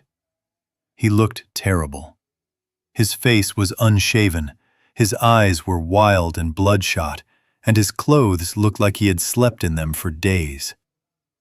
Mallory was right behind him, her mascara running down her cheeks, her hair a tangled mess. Dad.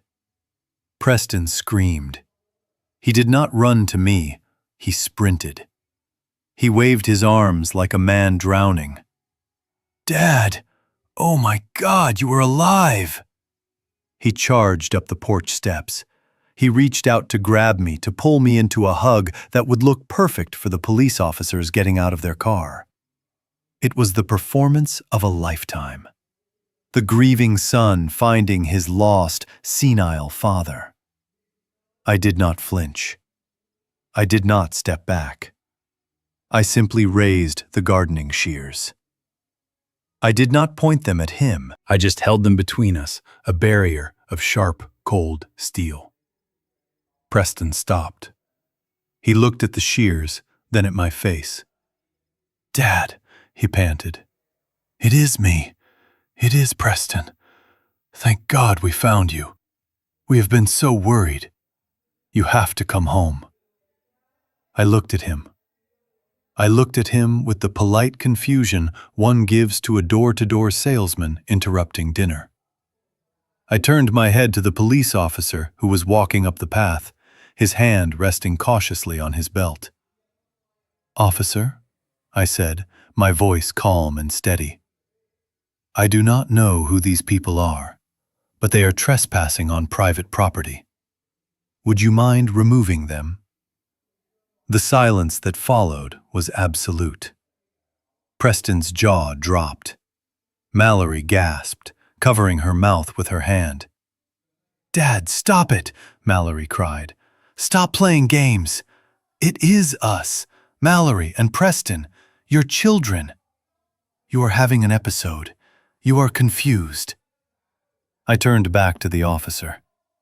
He was a young man, looking back and forth between the hysterical children and the calm old man. "Officer," I said, setting the shears down on the railing, "I am afraid there has been a mistake. These people seem very distressed, but I have never seen them before in my life." "You are lying!" Preston shrieked. He pointed a shaking finger at my face. "Officer, arrest him! Take him into custody. He is Garrison Ford. He is 70 years old. He has severe dementia. He faked his death. He stole $18 million from his own estate and ran away. He is a danger to himself and others." The officer stepped forward. "Sir," he said to me, "can you identify yourself?" "Certainly," I said. I reached into my pocket. Preston flinched as if I were reaching for a gun. I pulled out my wallet. I took out my driver's license and my passport, which I had kept on me for this exact moment. I handed them to the officer. "My name is Alexander Thorne," I said. "I am a retired investor. I moved here 3 months ago from Nevada. I bought this property legally. I have the deed inside if you would like to see it." The officer looked at the ID. He looked at the photo, then at my face. He looked at the passport. He flipped through the pages. "Mr. Thorne," he said, frowning, "this looks in order." "It is fake," Preston yelled. He grabbed the officer's arm. "Don't you see? It is a forgery. Look at him. Look at his nose. Look at his eyes. That is my father. That is Garrison Ford.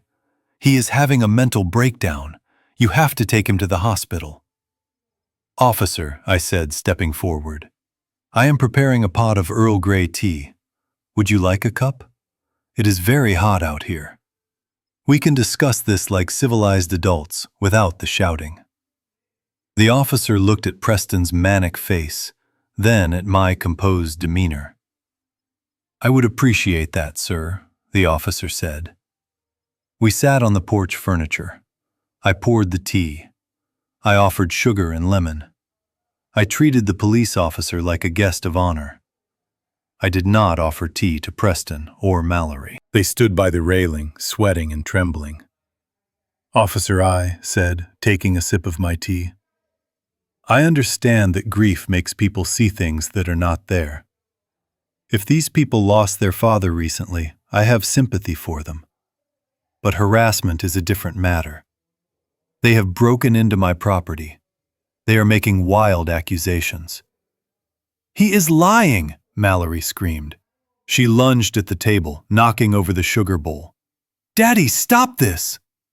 "The money. Where is the money? We know you moved it. We know you were hiding it. You cannot just steal our inheritance." "Ah," I said, looking at the officer.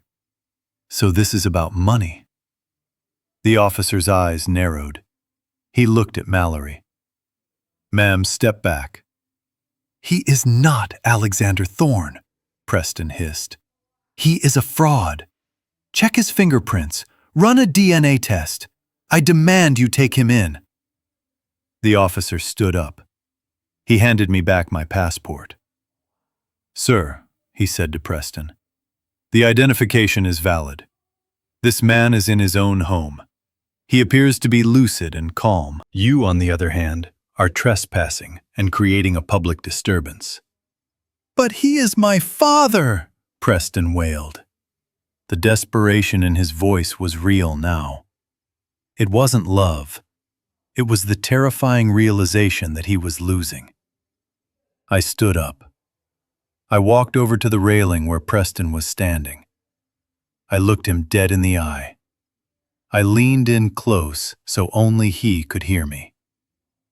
"I am sorry about your father," I said softly. "He must have been a very disappointed man to have a son like you." Preston's face went white. He knew. In that moment, he knew that I wasn't senile. He knew I wasn't confused. He knew exactly what I was doing. "You old bastard," he whispered. "You are going to pay for this." I smiled. A cold, thin smile. "I think the bill has already come due, Preston." Preston turned to the officer. "Fine. If you won't arrest him, I will sue him." He pulled out his phone. "I am calling my lawyer. We are filing an emergency petition for guardianship. We are going to prove he is incompetent. We are going to freeze his assets. We are going to lock him up in a facility until he remembers who he belongs to." He looked at me with pure hatred. "You think you are clever, Dad, but you are just old, and the law protects families, even from themselves." The officer sighed. "Sir, you need to leave now, or I will have to arrest you for trespassing." "We are going," Preston spat, "but we will be back. And next time, we are bringing a court order." They walked back to their car. Mallory was sobbing loudly, lamenting her lost sports car and her ruined life. Preston was already shouting into his phone, instructing some poor lawyer to file the papers. I watched them go. The officer turned to me. "I am sorry about the disturbance, Mr. Thorne. If they come back, call us immediately." "Thank you, officer," I said, shaking his hand. "I appreciate your professionalism. It is a shame, really. Grief does terrible things to the mind." The officer got in his car and drove away. I stood on the porch alone again. The jasmine still smelled sweet. The tea was still warm. But the war had changed. It was no longer a shadow war. It was legal combat. Preston was going to try to declare me insane. He was going to try to strip me of my rights, my name, and my freedom. He wanted to turn me back into Garrison Ford so he could pick my pockets. I picked up the gardening shears again. I snipped a dead bloom off the vine. "Let them come to court," I whispered to the flower. "I have one more lesson to teach them, and this one will be taught under oath." The courtroom smelled of lemon furniture polish and stale anxiety. It was a smell I knew well from my years in urban planning, sitting in city council meetings where futures were decided by the strike of a gavel. But today, the future being decided was my own. I sat at the defendant's table, my hands folded calmly on the surface of the oak desk. Next to me sat Hartman, who was technically representing Alexander Thorne. On the other side of the aisle sat my children. They were dressed for a funeral. Preston wore a somber black suit, his head bowed as if the weight of his grief was too heavy to bear.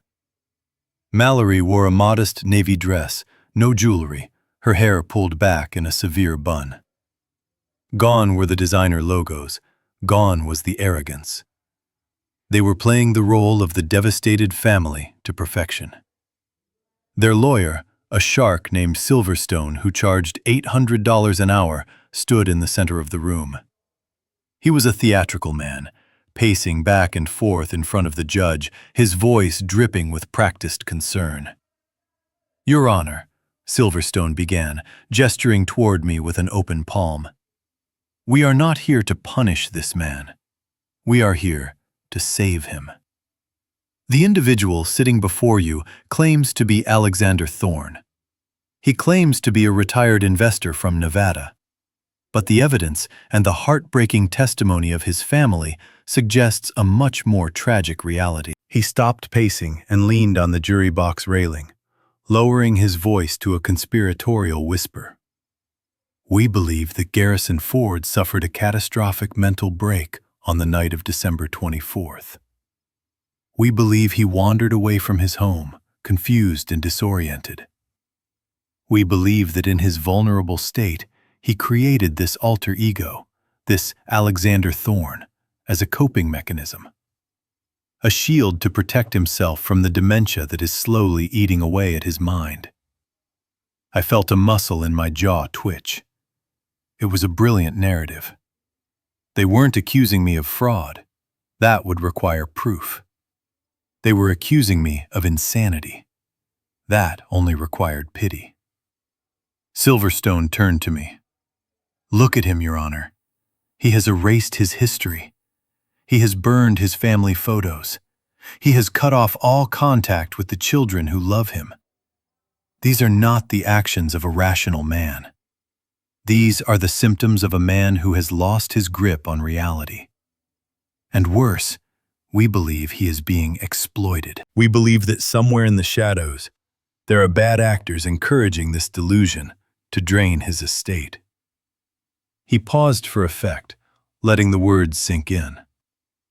"We are asking the court to grant emergency guardianship to his son, Preston Ford.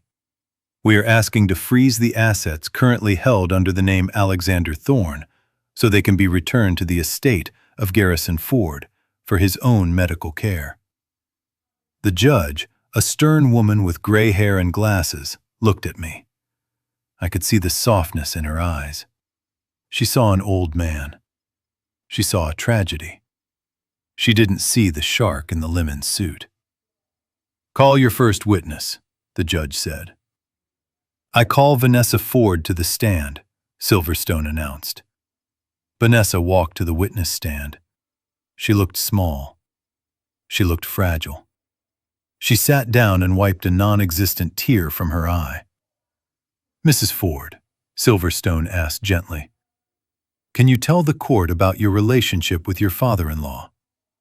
Vanessa took a shaky breath. She looked at me, and for a split second, I saw the flash of malice in her eyes before the mask of sorrow slipped back into place. "He was like a father to me," she whispered, her voice trembling.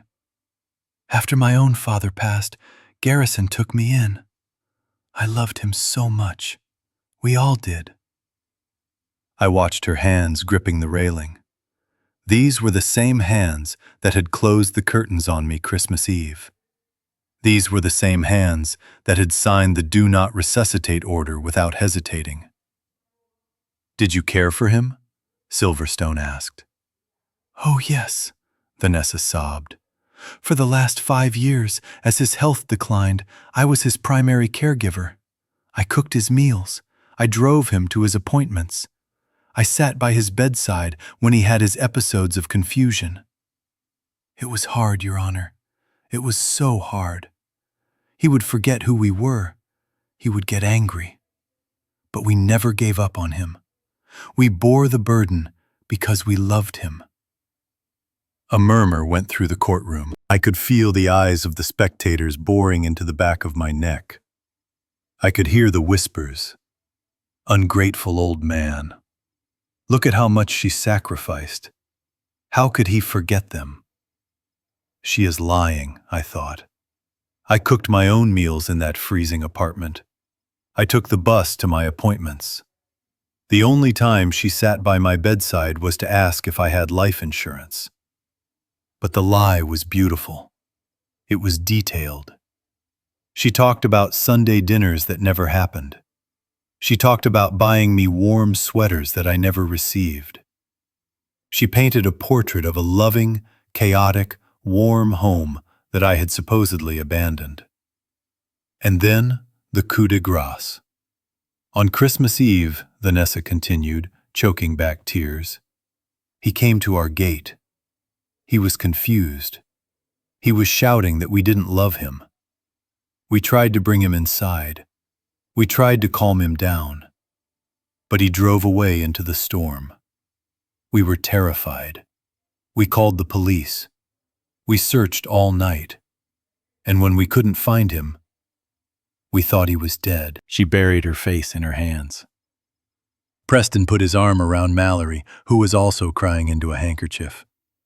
It was a masterclass in manipulation. They had turned their cruelty into my confusion. They had turned their rejection into their rescue attempt.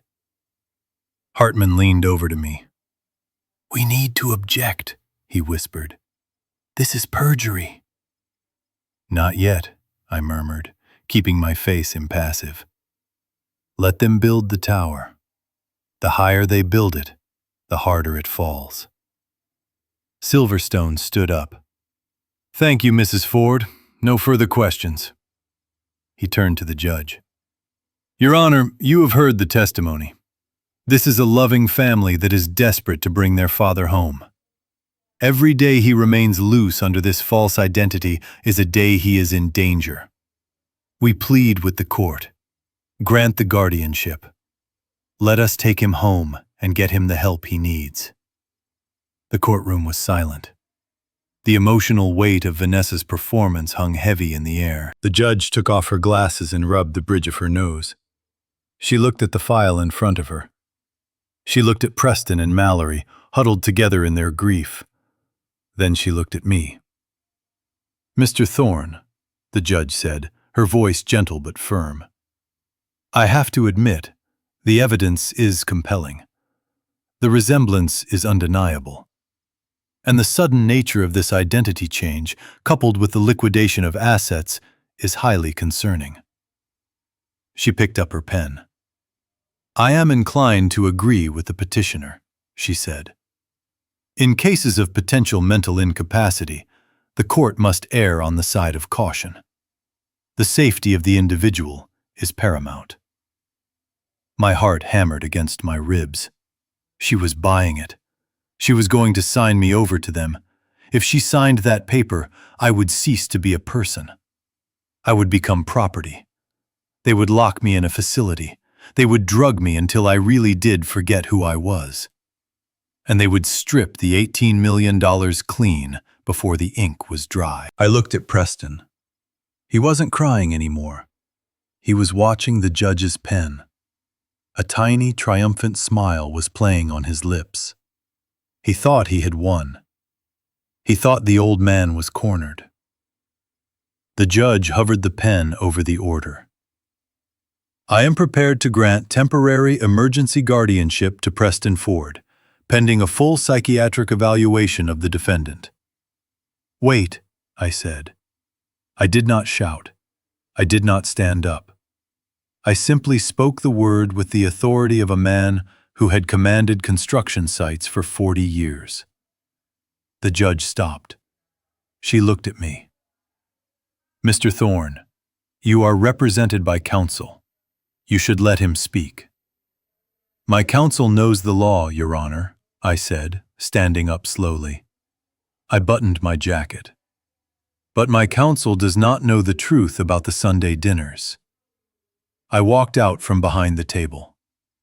Silverstone moved to block me, but I stepped around him. "You claim I am Garrison Ford," I said, looking at Vanessa. "You claim you cared for me. You claim you changed my sheets and cooked my soup." "I did," Vanessa cried. "I did everything for you." I turned to the judge. "Your Honor, if I am indeed Garrison Ford, and if this woman indeed cared for me as intimately as she claims, then surely she would know about the physical scars on my body." Vanessa blinked. She looked confused. "Scars?" she stammered. "Of course. You have a scar on your knee from surgery." "That is public record," I said. "Everyone knows I had a knee replacement. I am talking about the birthmark." I took a step closer to the witness stand. "If you bathed me, if you dressed me, tell the court, where is the birthmark shaped like a sprawling oak leaf? Is it on my left shoulder or my right hip?" Vanessa froze. Her eyes darted to Preston. Preston looked panicked. He didn't know. He had never seen me naked. He had never cared enough to look. I don't remember," Vanessa stammered. It's been a while. You don't remember, I repeated. You changed my clothes every day, but you don't remember a 3-inch birthmark? I turned to the judge. There is no birthmark, Your Honor. I made it up. A gasp went through the room. But, I continued, my voice rising, there is something else. Something she would know if she had ever stepped foot in my apartment. I reached into my pocket and pulled out a small, folded piece of paper. This is a receipt, I said, from the pharmacy on 4th Street, dated December 24th, Christmas Eve, the night she claims she was searching for me in the storm. I handed the paper to the bailiff, who handed it to the judge. Your Honor, please read the timestamp and the items purchased. The judge squinted at the paper. It says, 8:15 p.m., items purchased, 1 bottle of sleeping pills, and a box of condoms. I turned back to Vanessa. Her face had gone the color of ash. You weren't searching for me, Vanessa, I said, cold as ice. You were celebrating. You thought I was gone. You thought the old man was finally out of the way. And you and my son were celebrating my disappearance before you even called the police. I looked at the judge. They don't want to save me, Your Honor. They want to bury me. And I have the video evidence to prove it. I pointed to Hartman. Play the tape, Hartman. The courtroom erupted. Preston jumped to his feet. Objection! He screamed. But it was too late. The trap had been sprung, and the jaws were about to snap shut. The courtroom lights dimmed as the large monitor on the wall flickered to life. The silence was absolute. Everyone from the judge to the bailiff was holding their breath, waiting to see what the man they thought was crazy had brought to the fight. Preston and Mallory looked at the screen with a mixture of confusion and dread. They did not know I had cameras on my truck. They did not know I recorded everything. The video began. It was grainy black and white footage taken from the dashboard camera of my old pickup truck. The timestamp in the corner read December 24th, 8 p.m. The snow was swirling violently in the headlights. The massive iron gates of Preston's estate loomed like the entrance to a fortress. The audio crackled. Then the voice of the security guard filled the courtroom loud and clear. Mr. Preston says you need to leave. He says if you do not clear the driveway in 5 minutes, he will call the police. He says you smell like old people and failure. A collective gasp swept through the gallery. I watched the judge's face.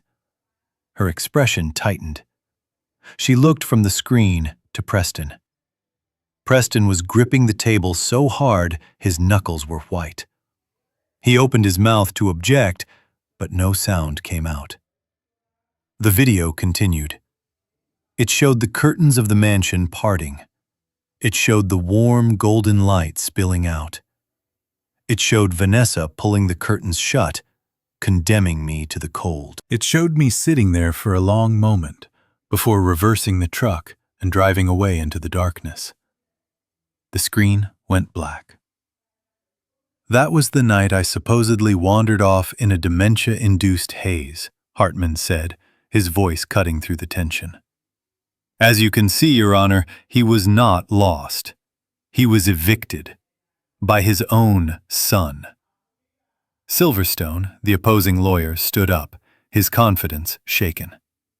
Your Honor, this proves nothing. It only proves a family dispute. It does not prove sanity. We are not done, Hartman said. He pressed a button on his laptop. Now we move to the hospital room. December 25th, the morning after the alleged disappearance. The audio recording began. There were no visuals this time, just the rhythmic beeping of a heart monitor and the voices that echoed off the sterile walls. The voice of the doctor rang out. Do we intervene with chest compressions and intubation? Or do we let nature take its course? Then, Mallory's voice, sharp and impatient. He is 70 years old. If his heart stops, it means his body is done. Why should we force him back just to live as a vegetable? It seems cruel, doesn't it, Preston? I looked at Mallory. She was shaking her head, tears streaming down her face. But these were not tears of performance. These were tears of terror. She was looking at the jury box, seeing the disgust on every face. The recording continued. It played the sound of the pen scratching on paper, the sound of my death warrant being signed. Then Vanessa's voice, the voice of the loving daughter-in-law. Honestly, it would be a mercy if he just let go. I hope he goes fast. It saves on diapers. The recording ended. The silence in the courtroom was different now. It was not suspenseful. It was hostile. The judge looked at Vanessa. The look she gave her could have peeled paint off the walls. Vanessa shrank down in her seat, trying to make herself invisible. "Your Honor," I said, standing up. My voice was calm, steady, and filled with the authority of a man who has nothing left to hide. "You heard them. They did not want a father. They wanted a funeral. And when they didn't get one, they tried to manufacture a mental illness to bury me while I was still breathing." Preston jumped up. "He is manipulating the context," he shouted, his voice cracking. "We were under stress. We were grieving." "Sit down, Mr. Ford," the judge snapped. She slammed her gavel down with a force that made everyone jump. But I was not finished. I had one more card to play, the ace in the hole. The weapon I had forged 15 years ago when I first started to suspect that my children were growing into strangers. Hartman walked to the bench. He was carrying a document that looked old. The paper was slightly yellowed. "Your Honor," Hartman said, "we would like to enter one final piece of evidence. This is a conditional gift deed signed by Garrison Ford in 2005. He handed a copy to Silverstone. Silverstone read it, and his face went pale. He looked at Preston and whispered something urgent. Preston's eyes widened in horror. I walked to the center of the room. I looked at the judge. 15 years ago, Your Honor, I transferred the bulk of my assets into trust funds for my children. I gave them access to millions. I gave them houses. I gave them cars. But being an architect, I never build anything without a safety inspection." I pointed to the document. Clause 4B, the Maintenance of Affection Clause. The judge adjusted her glasses and read aloud. "In the event that the beneficiaries fail to maintain a reasonable standard of familial relationship, defined herein as a minimum of 4 personal visits per calendar year, the grantor reserves the right to revoke all gifts, transfers, and assets retroactively." "Retroactively?" Preston whispered. The word hung in the air like a guillotine blade. "That means, Your Honor," I continued, "that every penny I gave them, every house I bought, every car I leased, every tuition payment I made, it was not a gift. It was a contract they broke." I turned to my children. "You didn't visit me 4 times a year. You didn't visit me 4 times in a decade. You left me to rot.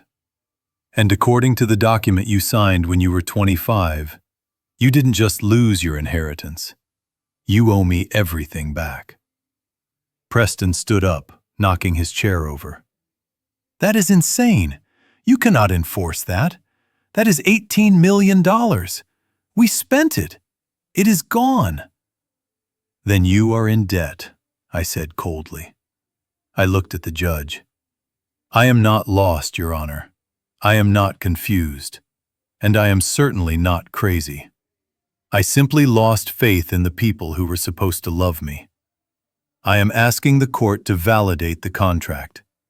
I am asking for the return of my property. and I am asking for Garrison Ford to be legally recognized as Alexander Thorne, so I can go back to my life and leave these strangers to theirs."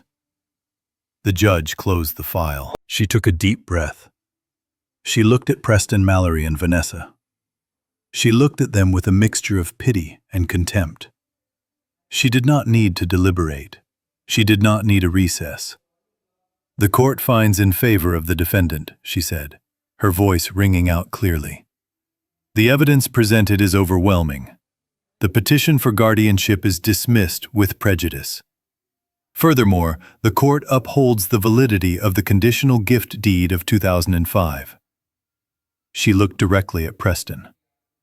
"Mr. Ford, Mrs. Ford, you have admitted under oath that you failed to visit your father. You have admitted to the neglect that triggers the revocation clause.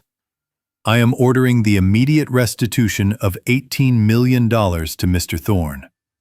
Effective immediately, a lien is placed on all remaining properties and assets held by the petitioners until the debt is satisfied." "Restitution?" Preston screamed.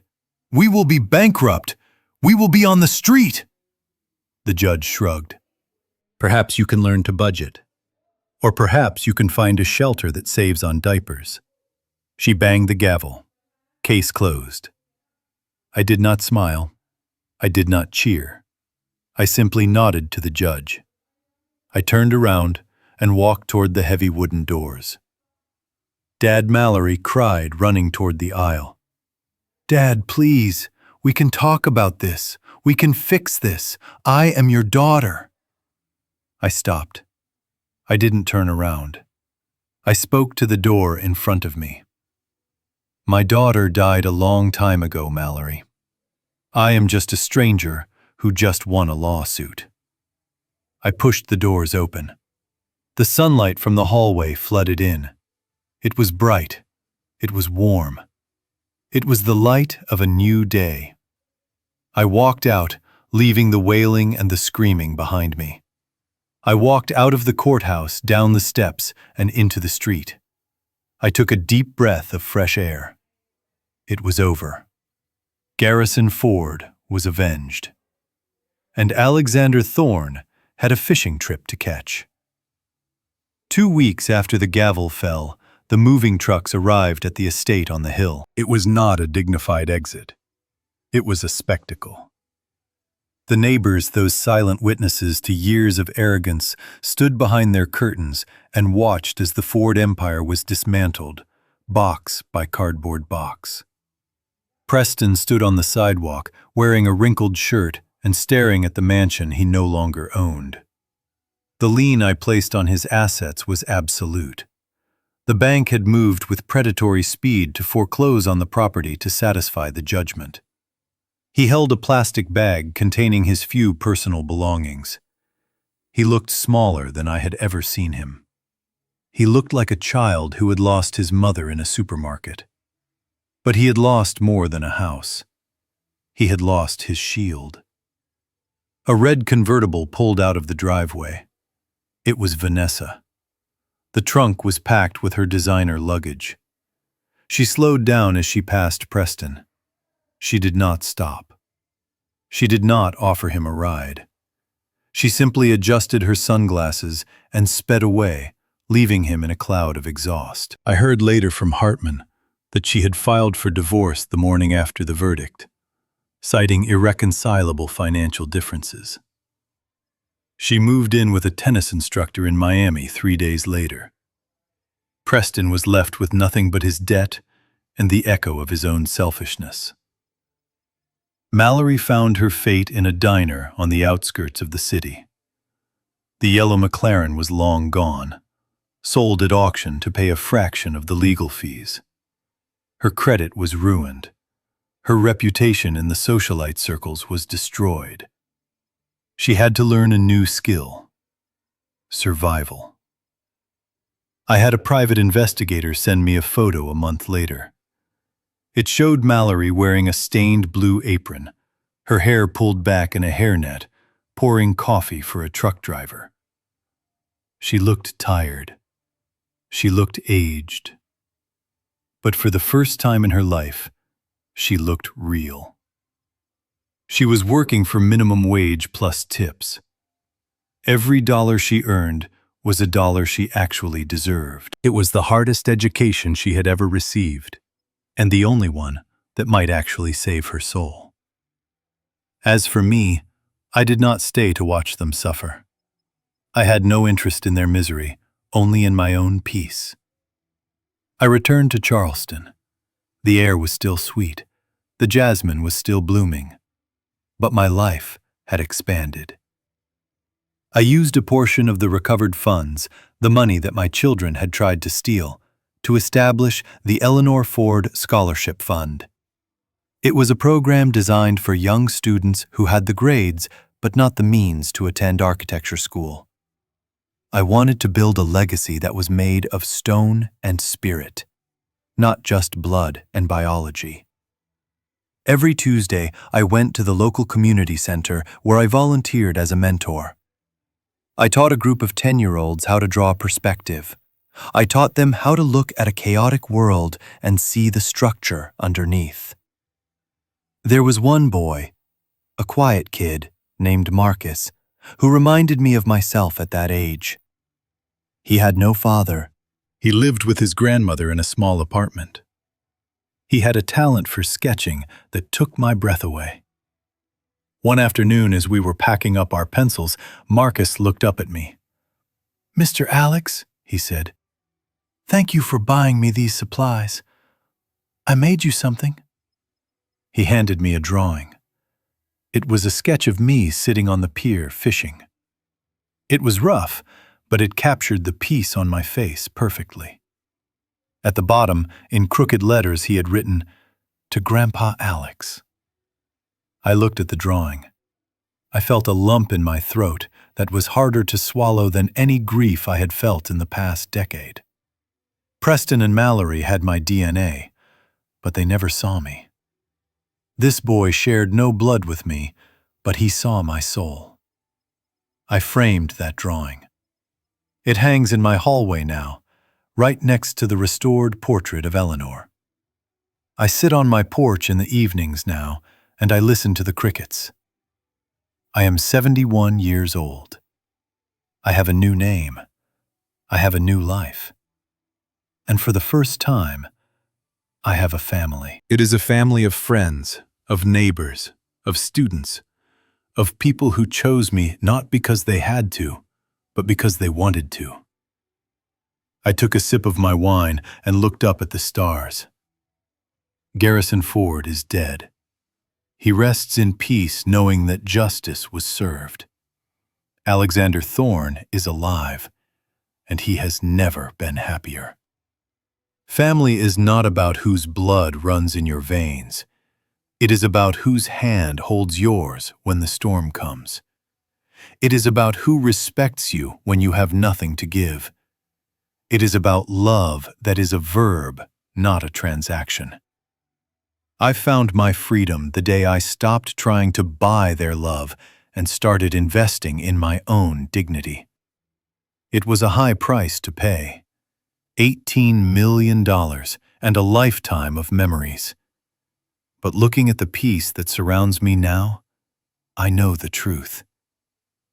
It was a bargain. It has been exactly 1 year since that night. 1 year since Garrison Ford died in the snow outside a locked gate. Tonight, the air in Charleston is not biting cold. It is mild and smells of roasting turkey and pine needles. I am not eating instant noodles in a freezing apartment. I am sitting at a long wooden table in my garden, surrounded by 12 people. Elias is there, telling a joke that makes everyone laugh. Marcus is there, showing me his new sketchbook. Hartman flew down from Boston just for the evening. We are toasting to life. Earlier this afternoon, Hartman handed me a thin manila envelope. It was the final report on the estate of Garrison Ford. I did not want to open it, but Hartman insisted. He said I needed to see the end of the story to fully begin the new one. I opened it in the privacy of my study. There was a photograph of Preston. He was leaving a courthouse, not in a luxury SUV, but on a public bus. He looked older. His hair was thinning. He was wearing a cheap suit that did not fit him. The report said he is working as an assistant manager at a hardware store. He lives in a small rental unit 3 towns over. He has filed for bankruptcy twice. There was a photo of Mallory. She was standing outside a pawn shop. She was selling the last of her designer handbags. She looked tired. The arrogance was gone from her eyes, replaced by a hard wariness. She is working double shifts as a waitress. She has no followers. She has no influence. She only has bills. They are learning. Finally, they are learning the lesson I should have taught them 20 years ago. The world does not owe you a living. You have to earn it. I looked at those photos, and I waited for the anger to return. I waited for the satisfaction or the vindictiveness. But nothing came. I felt nothing. No hate, no pity, no love. Just a quiet indifference. They were just strangers who once knew a man named Garrison. I threw the photos into the fireplace. I watched them curl and turn to ash, just like the memories I burned in the trash can. I walked back out to the garden. Marcus looked up at me.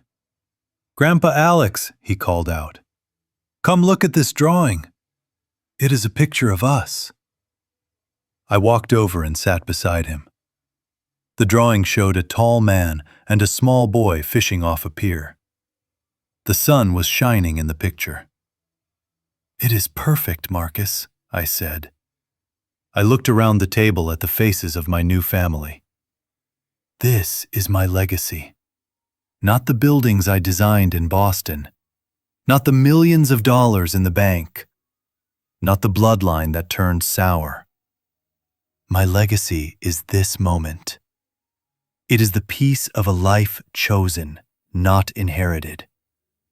It is the freedom of being loved for who I am, not what I can give. I raised my glass to the night sky. "Merry Christmas, Garrison," I whispered. "You can rest now. Alexander Thorne has everything under control." This story teaches us a brutal but necessary lesson about the dangers of enabling entitlement. We often believe that providing for our children is the ultimate expression of love. But when giving becomes a substitute for teaching responsibility, we create monsters who view affection as a currency. Garrison's journey reveals that dignity is not negotiable, and that true family is built on mutual respect, not financial obligation. It reminds us that it is never too late to reinvent yourself, to cut toxic ties, and to find a tribe that values your presence rather than your presence. Sometimes you have to lose the life you built to find the life you deserve. If this story resonated with you, please hit the like button and subscribe to the channel. Have you ever felt used by the people closest to you? Have you ever had to make a hard choice to protect your own peace? Tell me your story in the comments below. I read every single one. Remember, you are not alone and you are worthy of respect. See you in the next video.